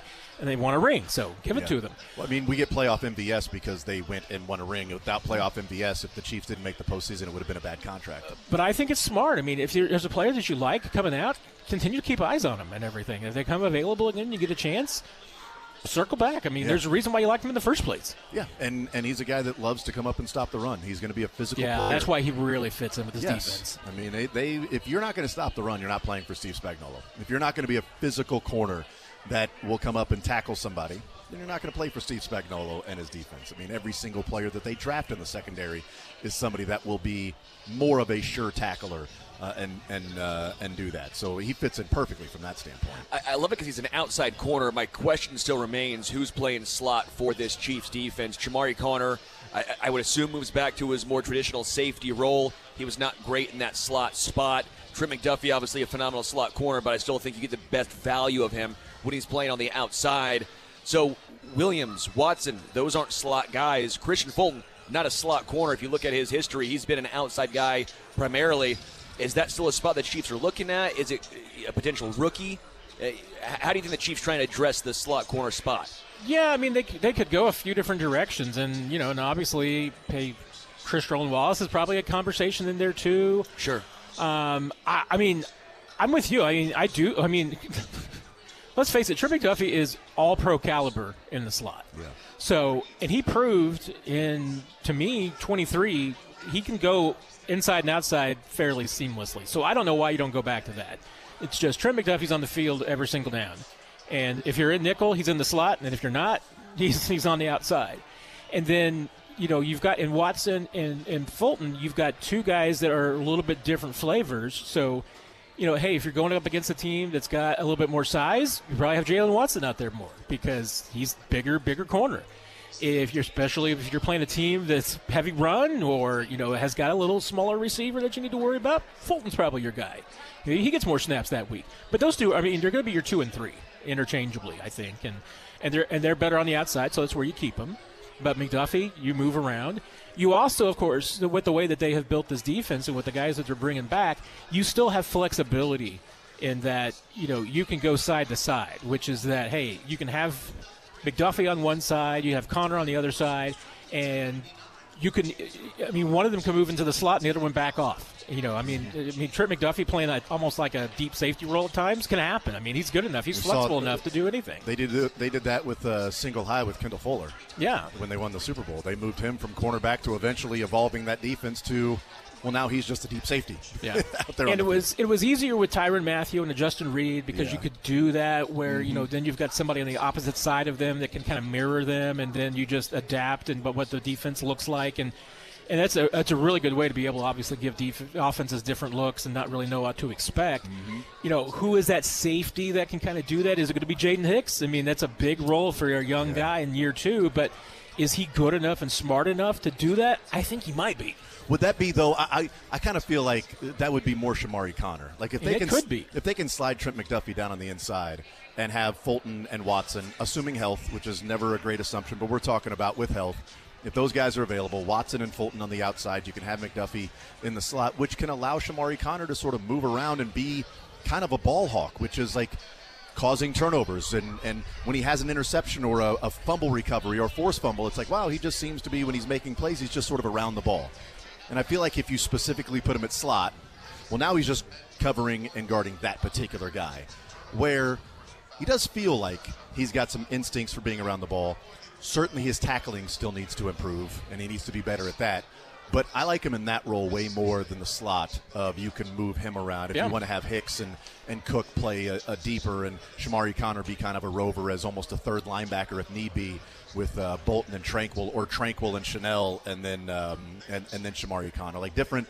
It gives you so much flexibility with those guys by bringing in an outside cornerback like Christian Fulton if they are healthy, because you can get better at a couple of spots. You certainly can get better at safety or at the slot corner, and maybe you can get better at the spot that was opposite Trent McDuffie, because that was a rough patch this year without Watson being healthy. And that's going to be an area for improvement for the Chiefs this year, because the one thing that a lot of fans, rightly criticize is that the Chiefs weren't very good at covering tight ends last year. Yeah. And a lot of that criticism, I think, probably unfairly fell on Nick Bolton, when honestly it had more to do with Justin Reed. And I mean, Justin Reed had a rough year at times. As good as he was, he had a rough year at times. And maybe it was the quad, because I don't know that he was 100% healthy most of the season, especially the first half of the season.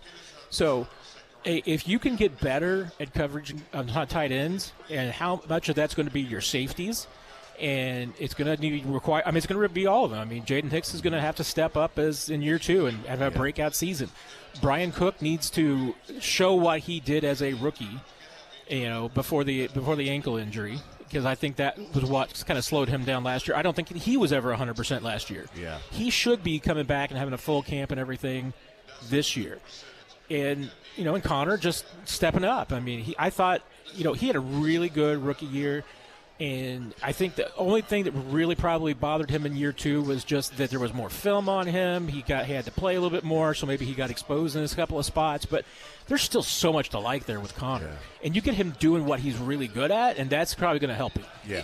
Is there a chance that the Chiefs go out and bring in another veteran, whether it's a Kendall Fuller, who is still a free agent, by the way, just thinking of that, or even a guy like Mike Edwards? I kept saying, should the Chiefs go and bring in a Mike Edwards type, more of that free safety, a rover back there? Because right now with Brian Cook, Shamari Connor, and Jaden Hicks, a lot more in the box, a lot more physical safeties, right? So, by the way, Mike Edwards actually still is a free agent, so maybe the actual answer is not a Mike Edwards type. It's just Mike Edwards. But they like to have 4 safeties typically on this roster, even when they were going back to the Deion Bush era of this. Do you think another minor move for safety could still be in the cards? It could be. I still think that they're favoring youth and speed over age at that spot. So, because you're really talking about a 4th safety at that point. But haven't they always had a veteran? Deion Bush was that guy. Mike Edwards was that guy. Deion Bush is still around. I guess technically yes. So, yeah. But probably once again, Deion Bush is probably your practice squad guy that you have around as break glass in case of an emergency, special teams kind of guy. So I get the point. And no, it wouldn't surprise me if they did bring in somebody like that. I kind of assume at this point that if they wanted one of them, they would probably already be here, unless they're just holding out for more money, and are hoping for a better chance. But I think once again, there's probably a little bit of reaction to the Super Bowl there, in the sense that, you're going to favor speed and youth over age at this point, because Chiefs got beat in the Super Bowl because they were a little too slow.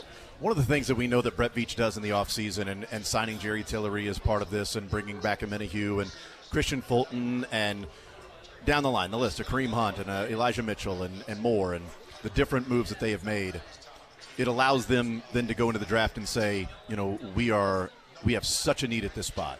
Like, I think the Bengals, if they don't make a move from now until the draft, like, they go into the draft saying, do we reach for a guard? Like, we have to have, like, if somebody's available close to us, let's say in the second round, maybe not guard in the first round, but there might be, then do we have to trade up? Or do we take a guy that we feel like is more of a late first, early second round grade, and we're going to take him here mid-first because, good God, we have nobody there to play guard. Linebackers, we have nobody there to play linebacker. We've got some issues on the interior of the defensive line, even though they just took Jackson last year in the second round. It's not something the Chiefs ever want to put themselves in a position to be that way. Kingsley last year, maybe that was the case. Maybe they did look at Kingsley and say, we have to have Kingsley because we have to have a tackle. So board be damned. Kingsley's the guy, and if we have to trade up a little bit, it's Kingsley. But they've given themselves, at least on paper, the ability and the opportunity to just go simply best available, which is great to say. I wonder if you're taking best available and all things being equal, and they've got these equal grades, you know, if it's a number grade, I don't know, 8.7 or whatever. You know, a 10 is a first-round grade, an 8.7, an 8.7, and you've got 3 guys. And you've got a guy here who is a interior defensive lineman. You got a guy who is a cornerback. You got a guy here who is maybe a tackle or, you know, something like that. All things being equal, we can go best player available. Where do you think they go in that one? Is it still attacking interior defensive line? That I think a lot of the assumption is that they would draft defensive tackle in this one?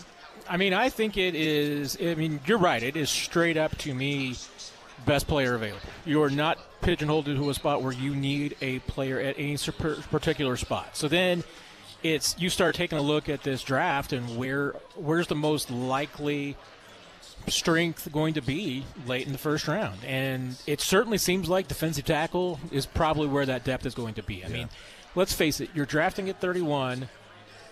You know, Brett Veach talked about it before, and he's no different than most GMs. You've only got maybe 15, 20 players that you got a first-round grade on. And then you've got probably about the same group that you've got a second-round grade on. And then you've got a bunch of guys that you got a third-round grade on. I mean, let's face it, Kingsley was a third-round grade. I mean, that's what he was. And he was taken in a third-round grade area. I mean, that's what you're going to get. So if the Chiefs if they made a mistake last year, it was probably just in over-expecting what they could get out of a third-round pick and third-round grade caliber. But defensive tackle makes the most sense. I think defensive line potentially makes sense. I mean, edge rusher could be there, but most of the edges are going to go earlier. Yeah. I mean, I'd be really surprised if it's tackle, because I think, by and large, there's probably only 3 or 4 tackles, offensive tackles, worthy of a first-round grade, and one of them is Josh Simmons with the patella tendon rupture, which, I mean, I think you have to consider you're not getting anything out of Josh Simmons in rookie year 1. So if you're the Chiefs and you've got an immediate need, can you afford to? But do they have an immediate need with Jalen Moore and with Juwan Taylor? It's a legitimate point. I mean, my bigger concern with Josh Simmons is honestly, I mean, I've never seen anyone with a patella tendon come back to be 100% of who they were before, and that's risky if you're projecting about what you think a guy out of college could be if he's not 100% of himself. Is 90% of Josh Simmons still good enough to be an NFL left tackle? I don't know. So that to me would be really scary with a first-round pick. Yeah, especially if you're a team like the Chiefs. Well, and you would have you couldn't draft him and say, well, we're bringing this guy in to compete for a job this year, because it would fly in the face of a lot of the things the Chiefs have said about other players that have been recovering from injury. Well, Turk Wharton, he's his first year from the ACL, so it's going to be difficult. Well, Amenahue, still first year from recovering from the ACL. Najee Johnson, his first year recovering from, the ACL. And then if they were to bring in Josh Simmons and say, no, we think this guy can compete right away. And well, no, I mean, if it's the first year with these guys, then it's the first year with, some of the others. So if you brought him in, it would almost be like more of a redshirt year to a degree than even more than Kingsley last year. You have to assume it's going to be. Yeah. And that's why, I mean, even saying, once again, players with patella tendons, they're not usually themselves. Yeah. I mean, I've yet to see one. I mean, if somebody can think of one, to bring it to me. Do you know of a reason why? I mean, ACLs can be, Achilles can be, but we've seen the guys come back and do it before. Sadly, as a guy who's had 2 patella tendon ruptures myself, so these guys have been it's been kind of a subject for me to kind of get into, since it's personally affected me and everything. I mean, one part is that they're so rare. They're not as common as ACL, so the kind of routine for the surgery and the rehab hasn't advanced as quickly as it has for ACLs and everything. It's a more crucial, I think, tendon as far as your mobility and your strength and all those things go. So that's part of it. But I think, if anything, I mean, those are probably the two biggest things, is just that because ACLs are so common, there's a pretty good routine for them, and they've been able to develop the technique faster and faster. I mean, I had my patella ruptured tendons repaired 10 years apart. And there was same one? A different one, left and the right. And there was a completely different procedure used on the second one than there was on the first one. Oh, wow. I mean, just in a matter of 10 years. Just in a matter of 10 years. I mean, but ACLs, repairs have been going even faster than that. And obviously they're down now where ACL repairs, it used to be a full year. Now you're talking about 6 months. We've seen guys after 4 getting back on the field. Adrian Peterson rushed for 2,000 yards, I think, a day after surgery. I'm not sure. It was close. Yeah, so it's getting easier. But look, I mean, Chiefs have had a few with patella tendon ruptures. I mean, Lucas Niang had one, was never the same again. I remember Daddy Nichols was another one. I'm trying to remember. There was another offensive lineman that had one, and also, I mean, never the same again. It wasn't Rankin, was it? Yeah, it was. It was Rankin. And that pretty much ended his career. Thank you. I feel like a good pull. Martinez Rankin. Yeah. Good pull. Yeah, well done, man. I knew Sterling would contribute today. Every once in a while, I'll get you with the Martinez Rankin. But I mean, if you're the Chiefs, once again, I mean, and you've got a player that you've got a first-round grade on that drops to 20, you got to start thinking about moving up. I mean, yeah. Now, I say that with being my philosophy. I think for this year's draft would be. And your scouts can answer this question more. I mean, I can't answer it well enough. I'm going on this assumption that, one, universally, this is considered to be maybe one of the worst offensive tackle drafts in forever. Yeah. Because even the tackles that are in this draft, they've all got short arms, they're undersized, they're right tackles. So as a left tackle market, this is a really good market for guards, because you've got a lot of guys who are college left tackles who are going to be playing guards in the NFL. Good for the Bengals, I guess. And you got a lot of really good college right tackles that might be able to play right tackle, but they're not going to switch over to the left side. So, I mean, you might not see any starting left tackles out of this draft class long term. So if you're looking at next year's class and you think it's going to be better, and maybe there's some guys you like, hey, I would start angling for that. I would start angling to get some assets for 26, so that if there's a guy you like, you can go from late 30s up into the top 20, because that's where we've talked about. You have to go if you want a left tackle. Yeah. Matt Derrick is hanging out with us. Should give you an update. 11 seconds to go in the first half with Alabama and Robert Morris. It is a 39-36 game. Robert Morris is hanging around right there. They just hit a 3 to pull within 3. Alabama at a timeout right now. They're use it or lose it before the half. Again, 11 seconds left to go in that 2 versus 15 matchup with Alabama up by 3. Matt Derrick, Chiefs Digest 41 is the Mike podcast. Matt, you're the man. Appreciate it as always, brother. I appreciate you guys. This is a great setup here. Dude, it's great, man. Chicken N Pickle is where we are located, 135th Street in Overland Park. You can come down, say hi, watch the tournament, watch the games going on. We got multiple games going on, TVs everywhere. Great food, great specials. It is here at Chicken N Pickle, and getting you signed up for a foursome to Sycamore Ridge Golf Club. You got to be here to register, show up and fill out the registration form, and then we'll do the drawing before the show is over. So we're only drawing from a group of people that have showed up today to register that foursome to Sycamore Ridge Golf Club, which Sterling's a big fan of. Yeah, I love it. Two very different nines. One's a link style. One's more trees and hills. It is a very fun golf course to play. I love playing Sycamore Ridge. We'll take a timeout. We'll come back. We love the bracket of sound, and we have some teams to eliminate on the other side. Bracket of sound, the losers from the first round. We eliminate those teams, and we play those sounds that we're saying bye-bye to. That comes up next.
All right, we continue right here on Sports Radio 810 WHB. Jason Anderson with you, Sterling Holmes. The Drake, he is running the operation and feeling good after last night's game with the Bulldogs knocking off the Missouri Tigers.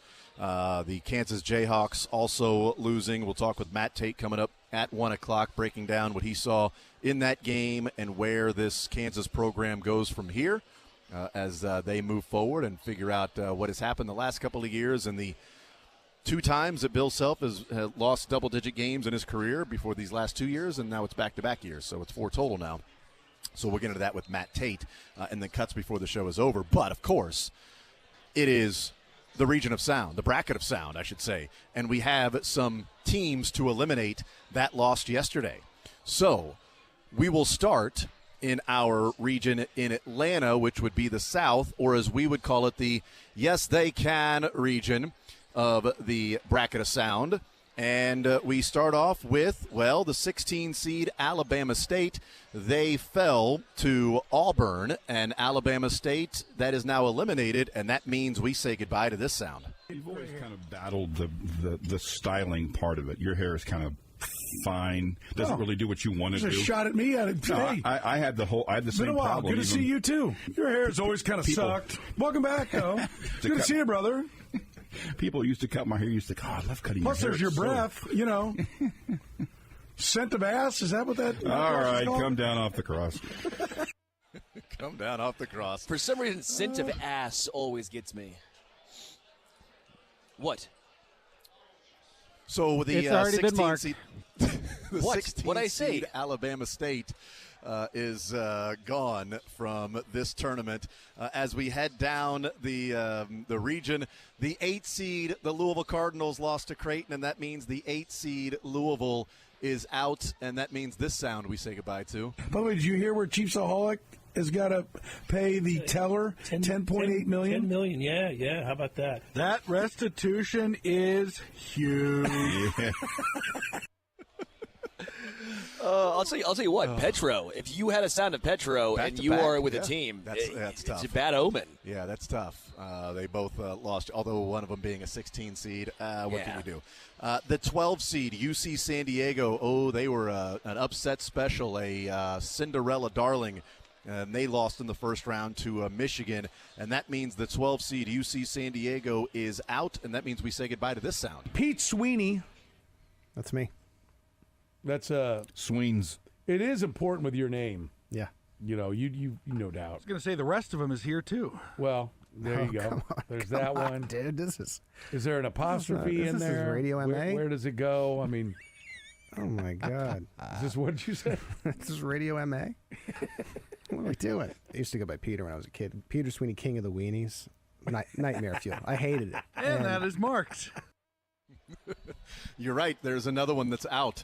3 Petros in a row? Are you kidding me I right think now?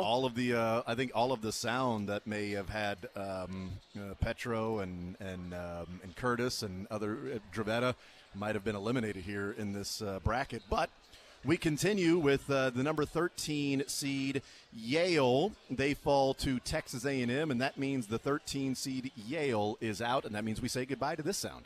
Post-game stuff like that. There's a drum line and everything. That's what I learned this weekend is the Marching Ravens. Sterling, what did you learn? Took a turn. It did, didn't it? Ravens playing a sad song there. Yeah. That's I don't know what instrument she played. The flute or no? Playing taps, I think. Wait for it.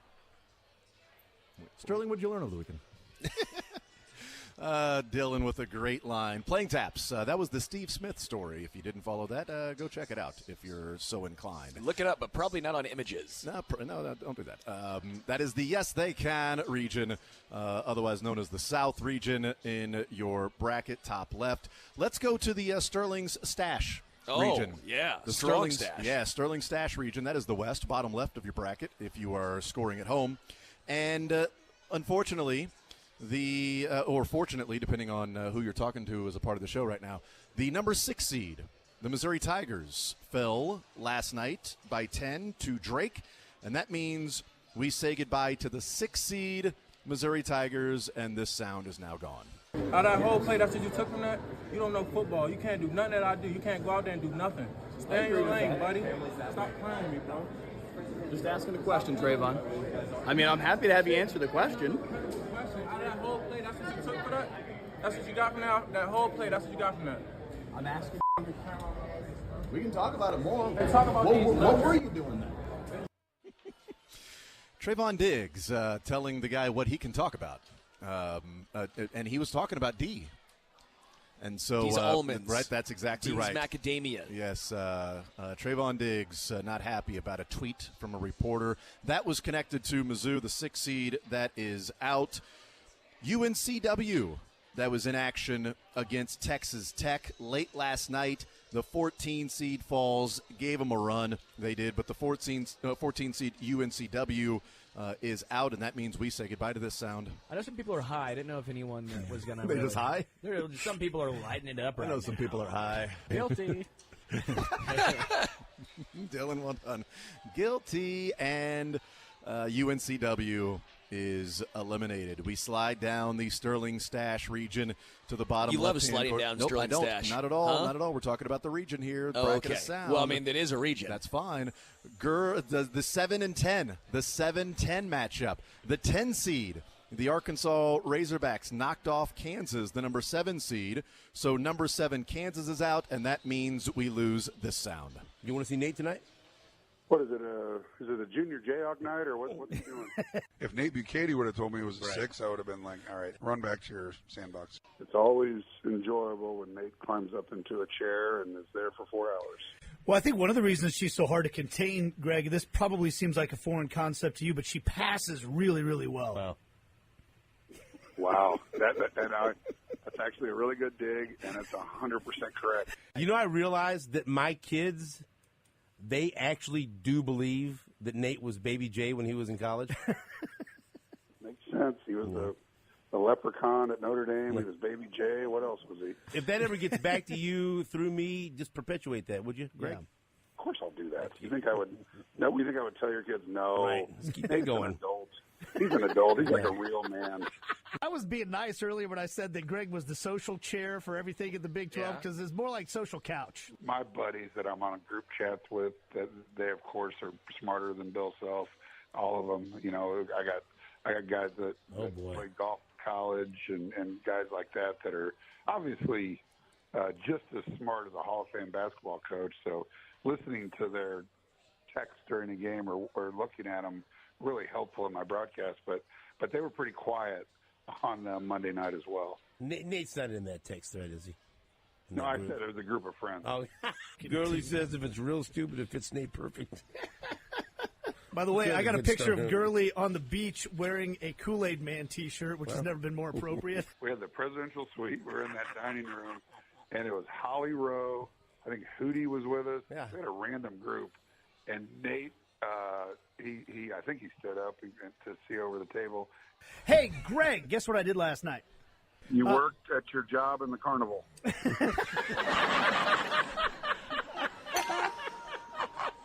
That's one of the best ones you've had, Greg. Greg, I will see you down at the tournament next week. Okay, Nate, say hi to the bearded lady for me. Whew, that is, that's typically a very high seed in the tournament because that is typically always attached to Kansas. And so every year that sound is in the tournament. It's just, changed up a little bit, but with the same theme really going on. But the number 7 seed, the Kansas Jayhawks, eliminated in this tournament. And now the final one in the Sterling Stash region as St. John's took care of a very game Omaha. Omaha was playing really well in that one. And so Omaha is out, and that means that this sound is also eliminated. Reese says something to Cal, and Cal looks back and says, quote, "You bleeped off in a bleeping parking lot, you dumb bleep." The backstory to that is Reese McGuire faced an indecent exposure charge in Florida because officers were dispatched to a shopping center, a parking lot, in which there were reports of a man sitting inside an SUV exposing himself. Reese McGuire did not deny these allegations. He was charged with a misdemeanor count of exposure of certain organs. He was in the car. while people were walking around. Let's just say, if you don't get the drift of what was happening, let's just say there was a carjacking that didn't involve somebody else. Omaha is out. They were eliminated. That last line was incredible, Jason. They were eliminated by St. John's, the Johnnies, last night. We still have 8 more teams to eliminate, and we will do that in the 1 o'clock hour after we talk with Matt Tate. We will take a timeout. We'll continue rolling along as we are hanging out at Chicken N Pickle, 135th Street, Overland Park location. Great March Madness specials with some drinks and some appetizers, some dips, and also the final day of their spring break kids meals, $2. Dine-in only, kids meals $2. The final kids meal $2 spring break special is today. We'll take a timeout, come back, continue rolling more zone right after this.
All right, we continue right here on Sports Radio 810 WHB. Jason Anderson with you, Sterling Holmes, the Drake running the operation. We are hanging out at Chicken N Pickle, Overland Park, 135th Street location.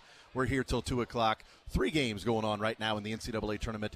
Day number 2 of the tournament. Game number 1 for these teams on this Friday. Update on what's going on. Baylor on top of Mississippi State by 9 with 10.5 minutes to go. Alabama is leading Robert Morris by 4 at halftime, and Iowa State was trailing Lipscomb, and now with about 9.5 minutes to go, they're up by 7. They're up 23-16. They are a very Lipscomb, very streaky team. They can hit a lot of threes real quick, and so can Iowa State because they have now hit 3 threes in the last 4 possessions. Yeah. So they're now up by 10. While they were trailing right before we came back from break, I'm like, oh, wow, Lipscomb's leading Iowa State. And then now I look up and Lipscomb's up by 10. It's a game of runs, or baby. Iowa State's up by 10, sorry. Game of runs. Yes. Actually, 9. It's 25-16. My apologies. I thought that was a 3 that they hit. It was just a deeper 2-point shot that they hit. So there are the games, the updates that are going on today. And Chicken N Pickle, the spot for you. Before we break for the hour, since we'll be talking some KU Jayhawks with Matt Tate at the 1 o'clock hour, Drake, can we play clip number 5 of the sound bites that we had ready to go for today? It's Ben McCollum, and it's, he was asked about his opening comments on the game, and of course Ben McCollum being the guy that he is. He spends the first part of this talking about Missouri as a program and Dennis Gates, but then also talks about his team a little bit. So here's Ben McCollum. Here's his opening statement after last night's win over Mizzou. First off, it might sound cliche, but it's fact. Missouri didn't win a game in conference last year, and then they completely flipped it and got to the NCAA tournament, obviously a high seed. I've got a lot of respect for Dennis Gates and his staff and his players and even scouting them. I knew it was going to be an incredible challenge to be able to compete with them. But he's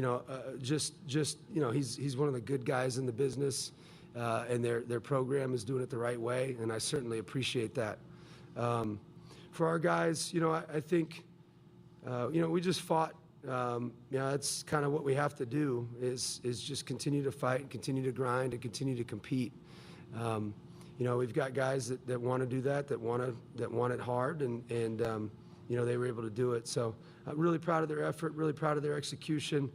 Everybody that came in and everybody on the bench, it was certainly a fun atmosphere to be a part of. And it was nice of them to spend the first part saying, hey, let's acknowledge what Missouri did. Easy to acknowledge that coming off a win. Yeah, a lot easier. What did you think of your performance? Well, first of all, let me tell you about Missouri and what they do, but also saying, it's about Dennis Gates. Classy, great guy, Missouri doing it the right way, all of those things, but they're also going home after the first game in the NCAA tournament for another year, although not another year for Dennis Gates because they did win that first round game 2 years ago. Yeah. And lost in the round of 32. And look, UNCW was doing what they did to Texas Tech at certain times last night, and you're like, oh, man, if UNCW wins, you're going to be really upset. And I'm like, you know what? Thinking about it, no, I kind of did that a couple of years ago when Arizona lost. And you did oh, my God, Arizona got knocked off. Heck yeah, great. And then they ended up losing to the same team that Arizona lost to. To Princeton. It's the same thing. You have to beat who's in front of you. And all of that stuff, same style, same, it's a little frustrating from that standpoint. But as Ben McCollum said, look, our guys fought. That's what they have to do. They have to fight. They have to work hard. They have to oftentimes outwork other teams because they're going up against guys that are quicker, bigger, more athletic. And he gets his guys to dig in on defense because their on-ball defense is phenomenal. And there's no reason that, Daniel Abreu, no offense to Abreu, but there's no reason like he should be able to man up and guard the way that he does against guys who are more athletic and bigger and stronger and taller than he is, yet he's just sitting there staying with them, sliding and playing defense as hard-nosed as that. Like, he gets Mitch Muscari should not be a guy who's able to play defense at all. He should be a guy that is out there only coming off the bench to shoot threes, and other than that, he's a complete and total defensive liability and can't bring you much. Except Ben McCollum has him playing defense, where he ended up with, 4 steals in the game? 3 or 4 steals? Well, what's interesting is I thought Missouri actually played good defense this game. I will give Missouri, I don't think it's from a lack of effort, but there are still some similarities or some differences.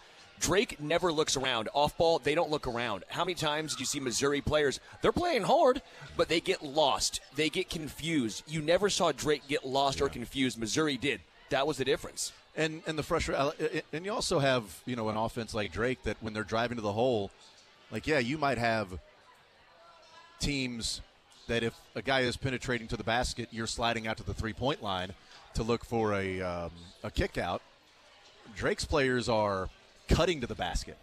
So when you're driving and you've got somebody there, you got a big man coming over to you, boom, drop it off to a cutter from the wing, and easy bucket. We'll take a timeout. We'll come back. Matt Tate covering the Kansas Jayhawks. We'll talk with him coming up next.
All right, we continue right here on Sports Radio 810 WHB. Jason Anderson with you. We continue rolling, heading up until 2 o'clock. Let's talk with Matt Tate, R1S1, as the Kansas Jayhawks also heading home after the first round of the NCAA tournament. Matt, welcome into the show. How are you, sir? I'm doing great. Thanks for having me. I'm in the fine city of Baltimore right now. So, not halfway home, but closing in on it. Well, hopefully the travels continue to be safe for you, and we'll see you back here pretty soon. Sooner than obviously Kansas fans had hoped would happen, and we were hoping there would be a Rick Pitino, Bill Self, Kansas, St. John's matchup in the second round. Instead, it's going to be John Calipari, Rick Pitino, which the storylines that Bill Self joked about on Wednesday. But let's go to last night's game, Matt. And, boy, it feels like a couple of times we've discussed this team late in the year and said this feels like a microcosm of the entire season.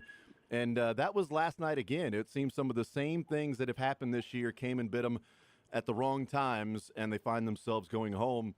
And in a way, not surprising that they went home that way because it has been a common theme. Yeah, I think that's it, man. I mean, there's a lot you can point to about specifics with the game and the game flow and ups and downs and mistakes and big moments and all that stuff. But you're right. I mean, you nailed it. This is a fitting end for this team as much as I'm sure it stings and as much as the fans didn't want to see it. This feels like how this team was always going to go out. The lapses that they had, the inability to execute down the stretch, defense was a problem. Offensive rebounding by the opponent was a problem. I mean, you name it. If we talked about it this year, or I wrote about it this year, Yeah. then it showed up last night. So I think what probably frustrates them the most about that is they still almost overcame it and still had a chance to win that game and really were in control, not in terms of like an 8 or 10 point lead, but a lead. And that's after going down 11 early in the second half. And I think what will get lost in it, and I understand why, but I do think what will get lost in it is those guys showed a heck of a lot of fight to get that lead after going down 11 and looking like they might be dead in the water at that point. But they stuck with it. That zone defense was phenomenal. Good call by Bill Self there, who hates zone defense. But he doesn't hate it as much in March. It's really funny because he does understand, like, whatever it takes to advance. And they obviously didn't, but if they had, it would have been a big reason for it, the zone defense. So, that will get lost. Everybody, I think, at least judging by Twitter, there's a lot of people who are really, really, really happy this is over and they don't have to watch it anymore. And I certainly understand that, but I will tell you this: being in the locker room last night, it hurt. It hurt those guys. They did lay it all on the line. They did give all they had last night. They just weren't good enough, and that's kind of the season in a nutshell. I think both teams last night would like to go back and do more of what they did in the second half and do it in the first half. Bill Self, not a big fan of going to the zone, but it did feel like there was, at least online, Twitter, things like, the Twitter coaches out there that are incredibly smart. They're the best. They're the best. But last night it was, and I was being one as well, but last night it felt like it was like in the first half, hey, I know he doesn't like to play zone, but, man, the interior is getting thrashed right now. Maybe they should go to a zone.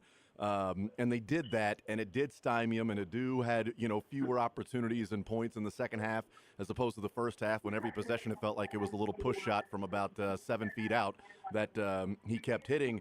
Do you think, I guess obviously I think Bill Self would probably lay his head down on the pillow last night and go, yeah, I probably should have gone to zone earlier. But it just seems like that particular strategy to do it did change so many things. And I think it'll leave a lot of people wondering, had they done it earlier in the first half, what could the outcome have been in that game? Yeah, possibly. It was still a 3-point game at halftime, though, right? That's a good point. And maybe there wasn't. I think part of the reason he went ahead and pulled the trigger on going to it was because they got down so big. And he's like, okay, well, this is our only shot now. We've got to do something different. Whereas in the first half, it was track meet. They were making shots. Obviously, Arkansas was scoring very easily, but Kansas was scoring too. And so, second guessing is always a thing Yeah. you can do for sure. And I don't know if he would. I do know that he liked the idea of zone against those guys as soon as they saw the matchup. And he knows Calipari very well, obviously. So something they worked on. It wasn't just like, let's try it and see what happens and see if we can even do it. I mean, they had from Selection Sunday to last night to work on it in practice and go over it and talk about it. And obviously I think that's why it was effective, because they were ready to do it. But, part of that, and you've watched enough basketball and played basketball, and you get the idea behind it. I mean, one of the things that kills zones, especially a 2-3 zone, is teams making outside shots. And Arkansas was 9 for 30 in the second half, and I think it was like 2 for 13 from three-point range. So even if they just make 3 or 4 more shots, which on most days probably happens, then that thing's not nearly as effective, and it's not nearly as close to the game. So you can second guess it, you can question it, you can certainly wonder if it would have been better in the first half too. But I thought the timing of it was really good, because I do think, and Calipari said this after the game too, I mean, it screwed them up. Yeah. So maybe, the strategy of giving them a half to say, oh, well, that's how they're going to play us, and then boom, you throw it at them, and they're not ready for it on the fly. Had they gone in the first half, that could have been what the whole halftime adjustment thing was for Arkansas. So, Good point. You never know, man. It's such a crapshoot, and it's so hard to know what's going to work and what's not going to work, and especially with the stakes being so high and the intensity. I mean, it's a crazy time. Even a first round game is intense. No matter what your seed, no matter who your opponent. But I tell you what, man, those were high level basketball teams playing in that first half, especially, and really the whole game. KU obviously didn't execute in the final few minutes, and that's when they kind of fell apart. But up to that point, this looked like a Sweet 16 game at least. That was amazing to see that in the first round. Yeah, the first half was really entertaining basketball to watch. I mean, frustrating if you're a Kansas fan and they weren't getting stops, but up and down the floor, points being scored.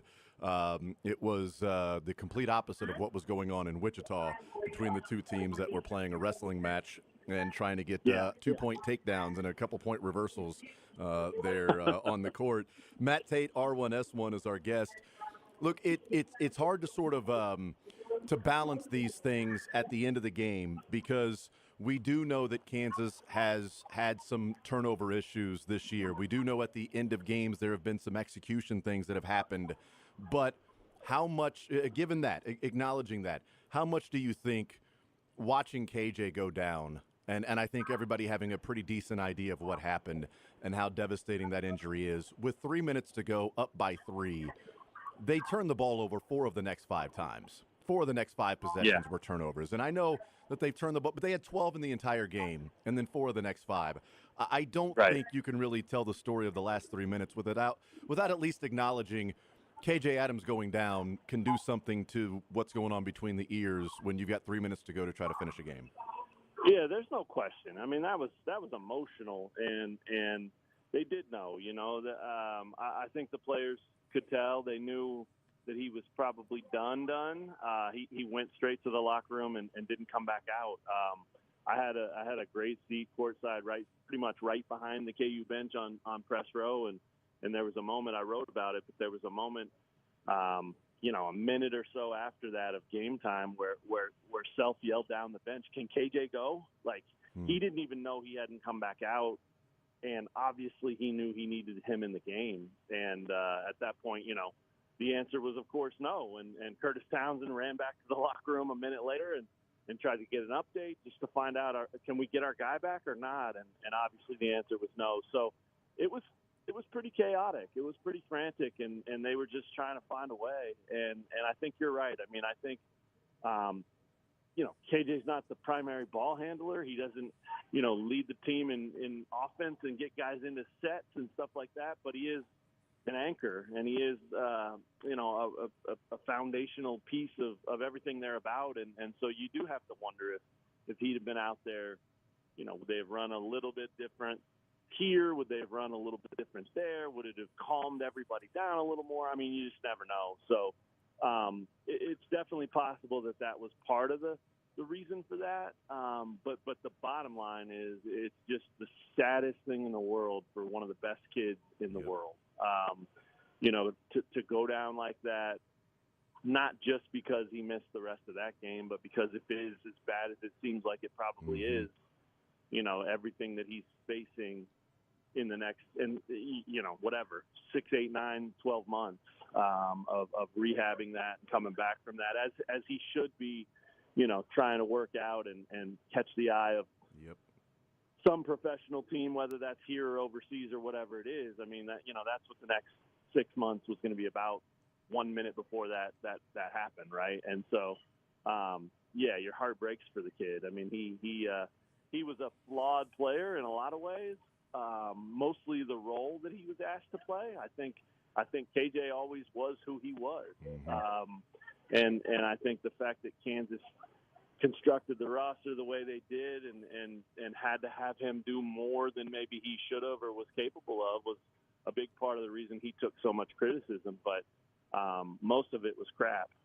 Most of it was totally unfair. This guy cared, laid it on the line, played his butt off, and did everything to the best of his ability and everything he possibly could to try to bring wins and deliver. And so when it happens to anybody, injuries suck. But when it happens to a guy like that, it's a whole other thing. And I'm sure I asked some guys in the locker room about that, if it affected their mindset. And, they all kind of brushed that off and said, like, no, we have faith in each other and our guys, and we had to move on and we had to stay in the game. And so, they said the right things, but human nature is undefeated. And there's no doubt that they were all feeling the absence of him in those crucial 3 minutes. Yeah, visiting with Matt Tate, R1S1 is our guest here on Sports Radio 810 WHB. It's fresh, it's early, but I do wonder, how do you think this group of players might even be able to separate it between DeJuan, KJ, and Hunter, and then also those 3 guys, as opposed to the overall team? Because as you said, I think there were a number of Kansas fans that were like, okay, out of my misery, that's fine. Right. I don't have to worry about watching that anymore. As we look back on it, how do you think these guys will be remembered in KU history? A couple of them with a ring, around their finger for a lifetime. Yeah, I think time's a funny thing, right? Yeah. I think in 10 years, that's probably it. KJ and DeJuan will be at a 10-year. Well, at that point, it'll be a little different. It'll be like a 12-year reunion or 13-year reunion. But let's talk about the 20-year reunion of that 22 title team, right? Like, people will love those guys then, and maybe even the 10-year reunion or whatever they do. I think time will take care of that for them. They will be remembered, I do believe, properly. I think in the short term, it'll be remembered for the last 2 years, and that's too bad because, it was a rough 2 years. Nobody can paint a different picture than that. It was a rough 2 years. They were the face of it, and they were never supposed to be the 1 and 2 options. They were never supposed to be the go-to guys. I mean, they were really, really good pieces, really good players, and played really good important roles. But it just didn't happen otherwise. But think about if A.J. Storr was all season what he was last night, then maybe they wouldn't have been. And maybe you have Hunter Dickinson and A.J. Storr as your 1-2, and then KJ and DeJuan fall into a little more comfortable, more fitting role for them, and things are a little different. But obviously, that's hindsight, and that's not the way it happened. So I do think in time they'll be remembered for the ring and for being 2 guys that were program guys and gave everything they had and loved being Jayhawks. Hunter's a more challenging question. I think it's unfortunate for Hunter. I got to know him over the last 2 years. He's an A-plus dude. I know fans don't want to hear that. They want to say he's a bum and he sucks and all that, and so be it. But he's an A-plus guy on and off the floor. And I think, unfortunately for him, he'll be remembered for a guy that was part of 25 Kansas basketball losses and a big part of it. And so, he'll live, he'll move on. He's young. He's got some cool things coming in his life, I think.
so many tears and going through it over and over with, the wave of reporters that just came up to him at his locker. So,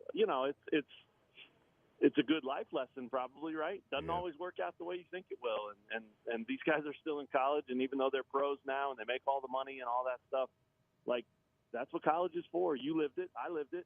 You learn a lot of lessons in college, and you gain a lot from that. And some of them are tough lessons. And so I think, for Hunter, it will end up being a fine thing and something that he'll gain from in a weird way. But yeah, I don't think the fans are ever going to be like, Hunter Dickinson, that's my guy, and that's probably too bad because, like I said, he did a lot of things in the community and a lot of things people don't know about that were stand-up stuff and really cool things with kids and giving back and all that stuff. And I know that doesn't win you basketball games, but it should mean something. Yeah. Matt Tate, R1S1 is our guest. Last one for you, Matt, and we'll let you go.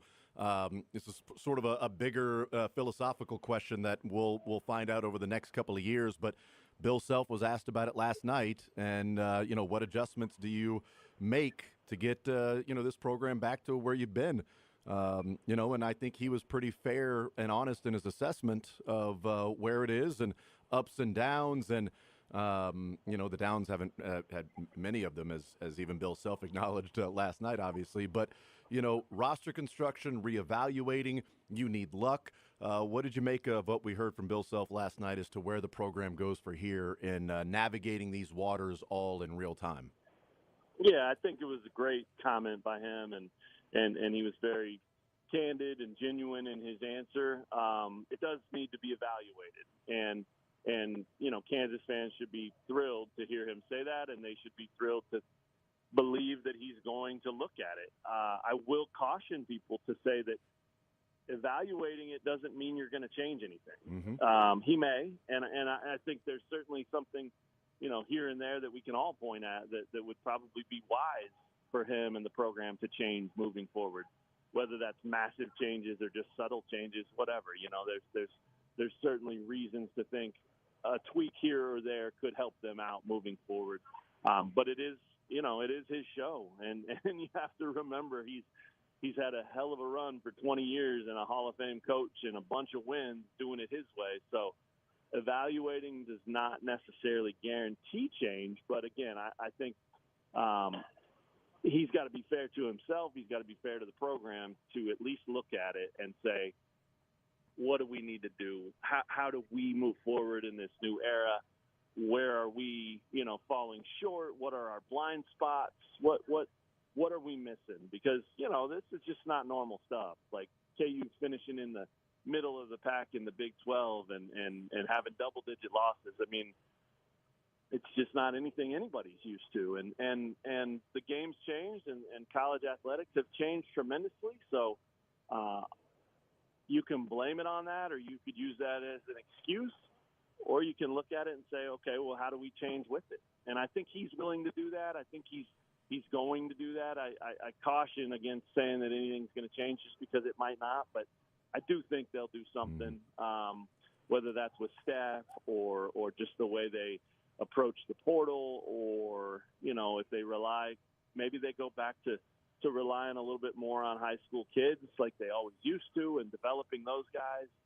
But it's so hard, man, because, you could go get a great class of high school kids and the nature of the college athletics business now says if two of them are good, but they're not totally happy, they might leave after 1 year and go somewhere else to play or go pro or whatever. I mean, that's always been a risk, but now with the NIL stuff and transfer portal stuff, I mean, there's just no guarantee of being able to hold on to your guys and have those program guys that you can develop. So I don't know what the answer is. I nobody's asking me, and I'm glad because it'd be a hard one to figure out. But if you knew the answer, you could sell it to Bill and make a lot of money.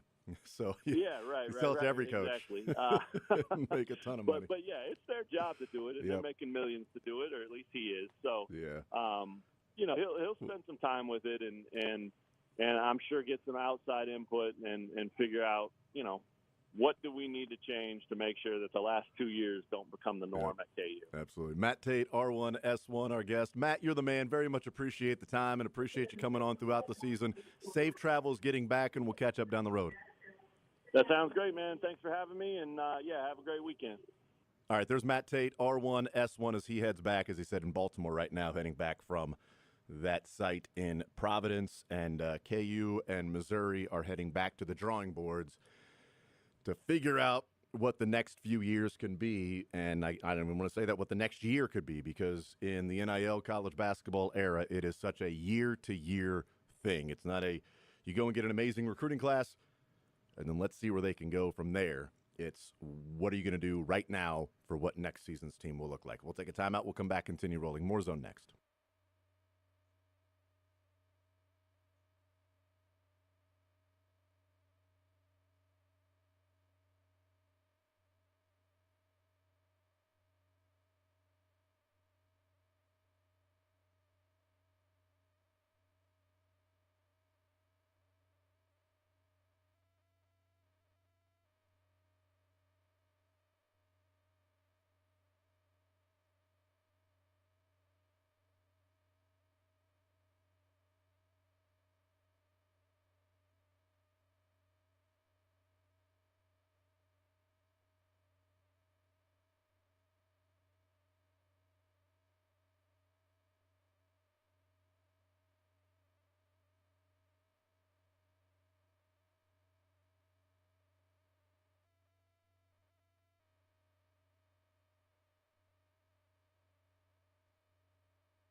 5-72. Mississippi State just missed a three, went wide of the goal, and there'll be about a second left for Baylor.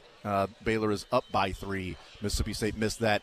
And Alabama is leading Robert Morris by 5 with 5 minutes to go. We have some teams to eliminate in our bracket of sound.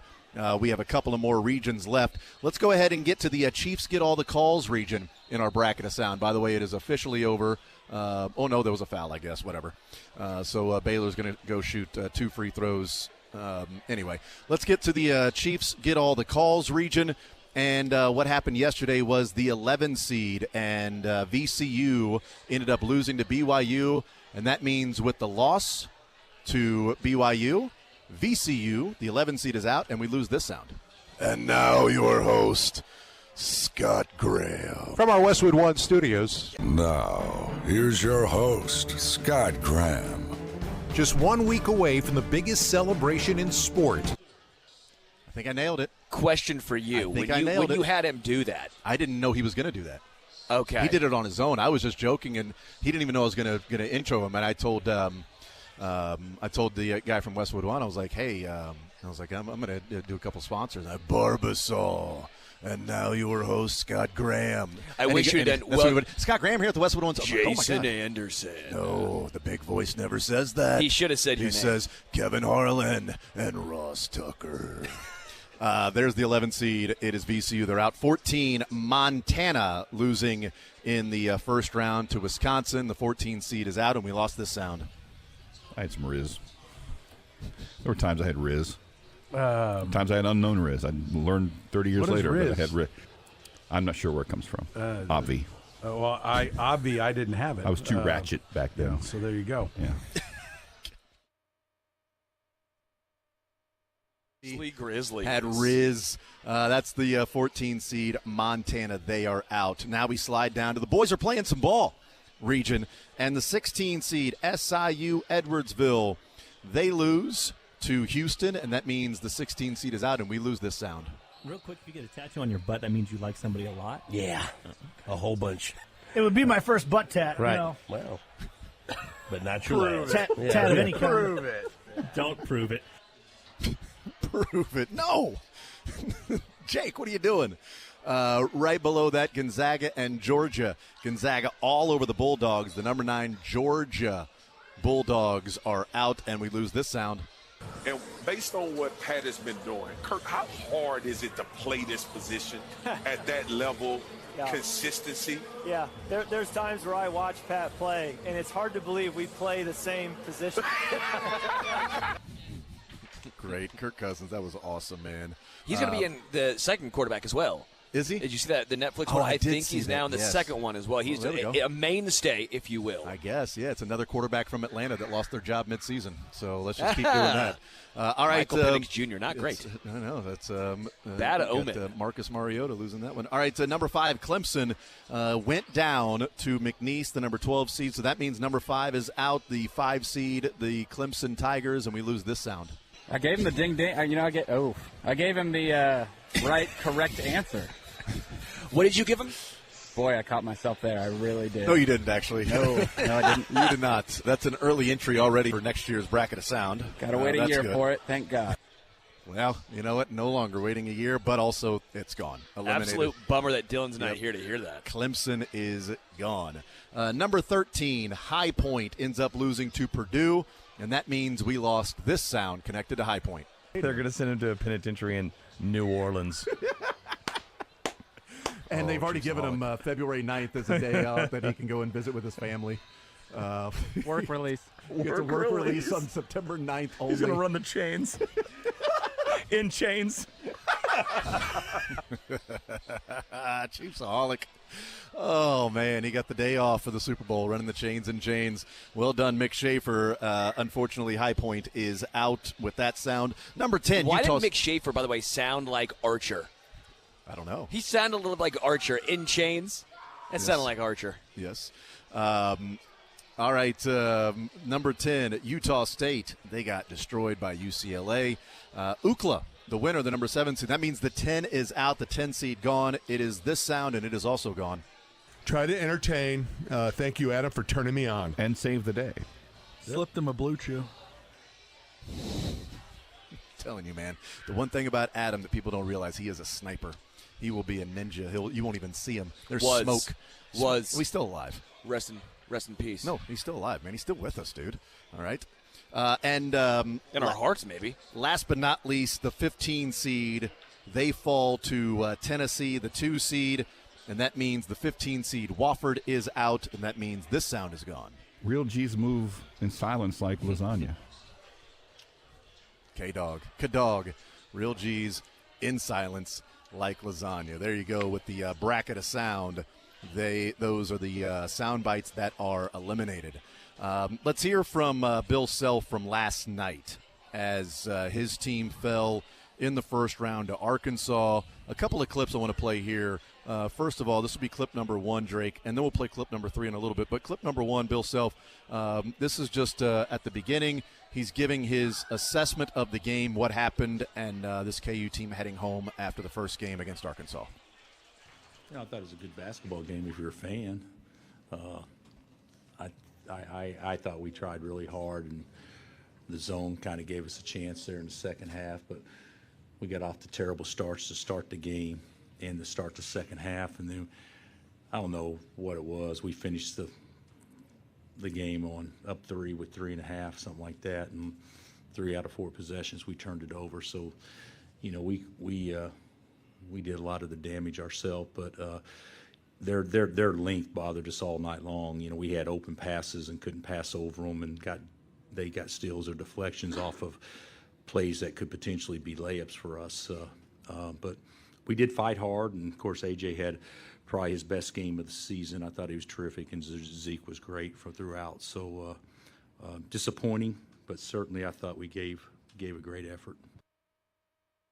They end up losing, though. Great effort. They had one heck of a comeback, end up taking a 3-point lead, and then Arkansas win and made the plays down the stretch. Both teams sort of the same, with Missouri and Kansas playing ugly in stretches, making a late run, and then ultimately the other team making a run to seal it.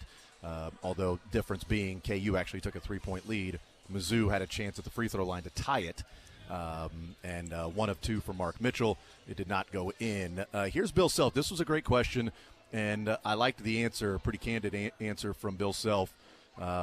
He was asked about, what do you have to do as a coach, as a program, to return to the success of what KU has been and that mainstay of success for KU. What do you have to do to get back to that? That's a fair question. I think it's a fair question that in some ways is unrealistic question, though.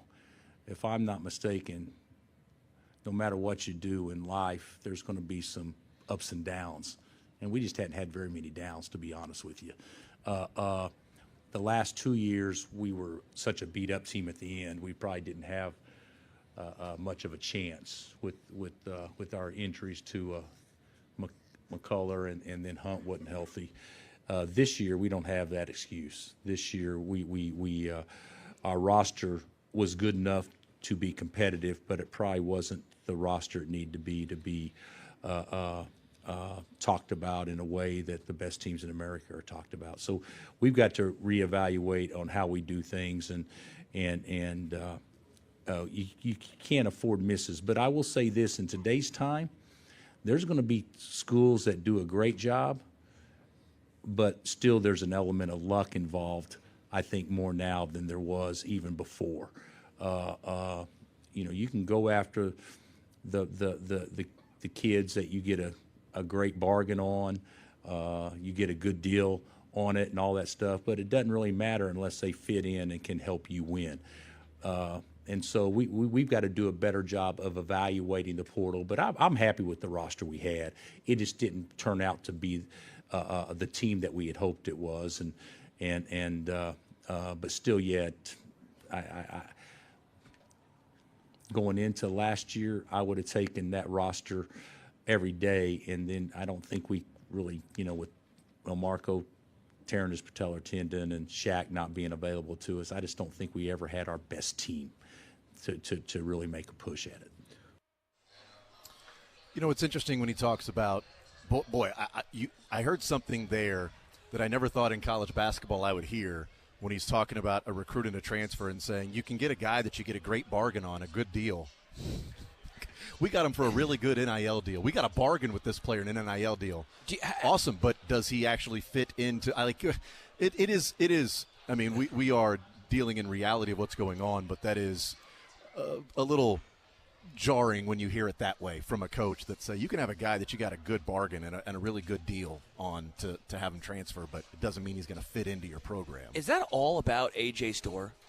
Does that, I mean, that's what it seems like. Or Griffin. Or Griffin. I guess you're right, because A.J. Storr actually, by the way, had a really nice game. A.J. Storr had his best game in a KU uniform. Yeah, that's what's disappointing about Hunter and how he played is, and as I said yesterday, I know it's obvious as Hunter goes KU, but when I talked about the size of Arkansas, that especially with Big Z in there for Arkansas, that oftentimes Hunter Dickinson has issues against players with length because he's so big, and when he's bigger than the other guys, he can sort of, impose his will on them.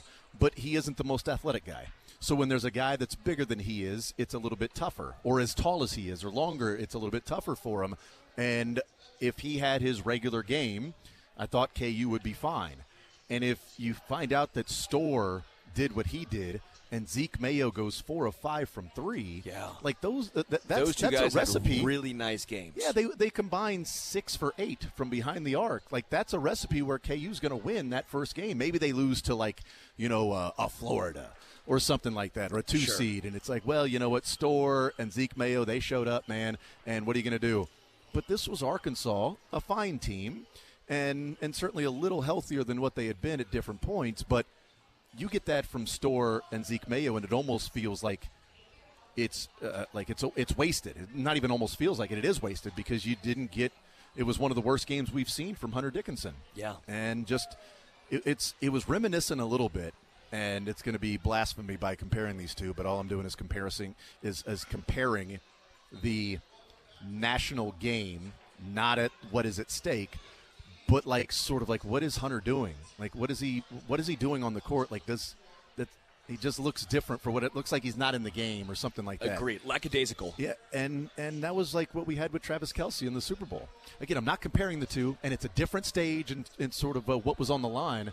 But it was, you're watching him like, what is going on with this dude? Like, this is the moment where you're supposed to be as locked in as you're going to get, and for whatever reason, it just wasn't happening for him. And ultimately, you end up heading home. And I think there are a lot of KU fans, right, wrong, or indifferent, that are simply ready for Hunter to move on. We're ready for this season to be over, Hunter to move on. Do they, want to see DeJuan or KJ Adams leave the program?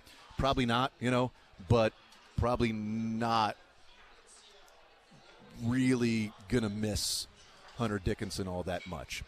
And that's where, just because he's the best available guy doesn't mean he's the best available guy for your program. I thought he would fit in with Bill Self because Bill Self likes the high-low. You can play off it. You can play 4 out, 1 in with Hunter Dickinson. He can stretch the floor and knock down a 3 to where you can take that big away. Like, I thought there were things that Bill Self was going to be able to do with Hunter Dickinson. But I think when we watch him play for these last 2 years, I think what we see is a guy who was a defensive liability, and a guy who, while he was a bigger size, just didn't have the athleticism to do some of those other things too, and wasn't as consistent of a three-point shooter. It wasn't like you were bringing him out away from the basket a lot. But the guy was a walking double-double. So really, to talk about Hunter Dickinson, it's not that he was the problem; it was the surrounding cast around him. That if you had other guys around him that could play, him being 17 and 10. Is a damn fine game, but when he's got to have 28 and 19 every night for them to win because the surrounding cast isn't good enough, if he has an off day, well, then it's Hunter Dickinson's fault. Well, and it's tough with him and KJ and DeJuan. Right. It was just a roster construction where you can't have 3 guys who play that similar style. And they tried, again, I'll give Bill Self some credit here of what he brought in, because again, on paper, yet again, we said there's a reason why they were number 1 preseason, because you had Rylan Griffin and A.J. Storr and Diggy Coit. You brought in shooters, yet none of them shot well. Yeah. The only one that shot well was Diggy Coit, but he's not big enough. Yeah, but Rylan and Zeke were coming in to shoot the ball. And Zeke did his job. Yeah, and Zeke did that. Rylan never did. Rylan never did, and A.J. Storr didn't until, again, it's now too late, but he had his best game in a Jayhawk uniform in a game that they went home. Boy, it's going to be really interesting to see the types of players on the transfer NIL portal that KU goes and gets. It's going to be really interesting to see what happens this offseason because all three programs, to me, are in interesting spots. Because KU and Bill Self, I don't think it's going to happen, but I think you'd be a fool if you didn't acknowledge it. KU and Bill Self, they don't want to have happen over these next 3, 4, 5 years as to what happened in Lexington with Cal when there was so much success, and then it just turned into good teams that couldn't get over the hump, good teams that didn't get over the hump, good teams that then lost in the tournament, good teams that then, it's a first-round exit, good teams, and it's back-to-back years with double-digit losses for KU, and Bill Self had 2 double-digit loss seasons until these last 2 years. So what do they do so that they don't end up being this next 4 or 5 year run and still living on 2008 and 2022 and those championships? In and fairness, remember that. 2022 is not that long it's not that far ago. Right. But when Calipari was wanting to be people wanted Calipari run out, 2015 undefeated wasn't that long ago. Yeah. And all of a sudden, 2019, 2021, it's like, wow, 2022, this guy hasn't done anything in 7 years, right? Okay, well, it's getting ready to be next year's a 2026 tournament. All right, now you're getting into 4 years, 5 years, things like that. So it's a big offseason for them. It's a big offseason for Mizzou. Who are they going to retain? Do they bring back the core? And obviously Kansas State and Jerome Tang, what do they do? And looking to reassess. We'll take a timeout. We'll come back, wrap up the show. We're hanging out at Chicken N Pickle. More Zone next.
program has you as well. And certainly we got the games coming up this weekend. And a Drake and Texas Tech matchup. Former Division II coaches going up against each other with Grant McCaslin and Ben McCollum. Close friends, by the way. Close friends, Ben McCollum and Grant McCaslin. So there you go. Sterling, well done all week in talking about how Missouri would destroy Drake. So well done. Killed it. Yeah. Killed it. Nails. I knew it. Again, before we get out of here, Drake, congratulations. Awesome stuff, buddy. Yeah. Good job. We hand it over to the program. They come up next right here on Sports Radio 810 WHB.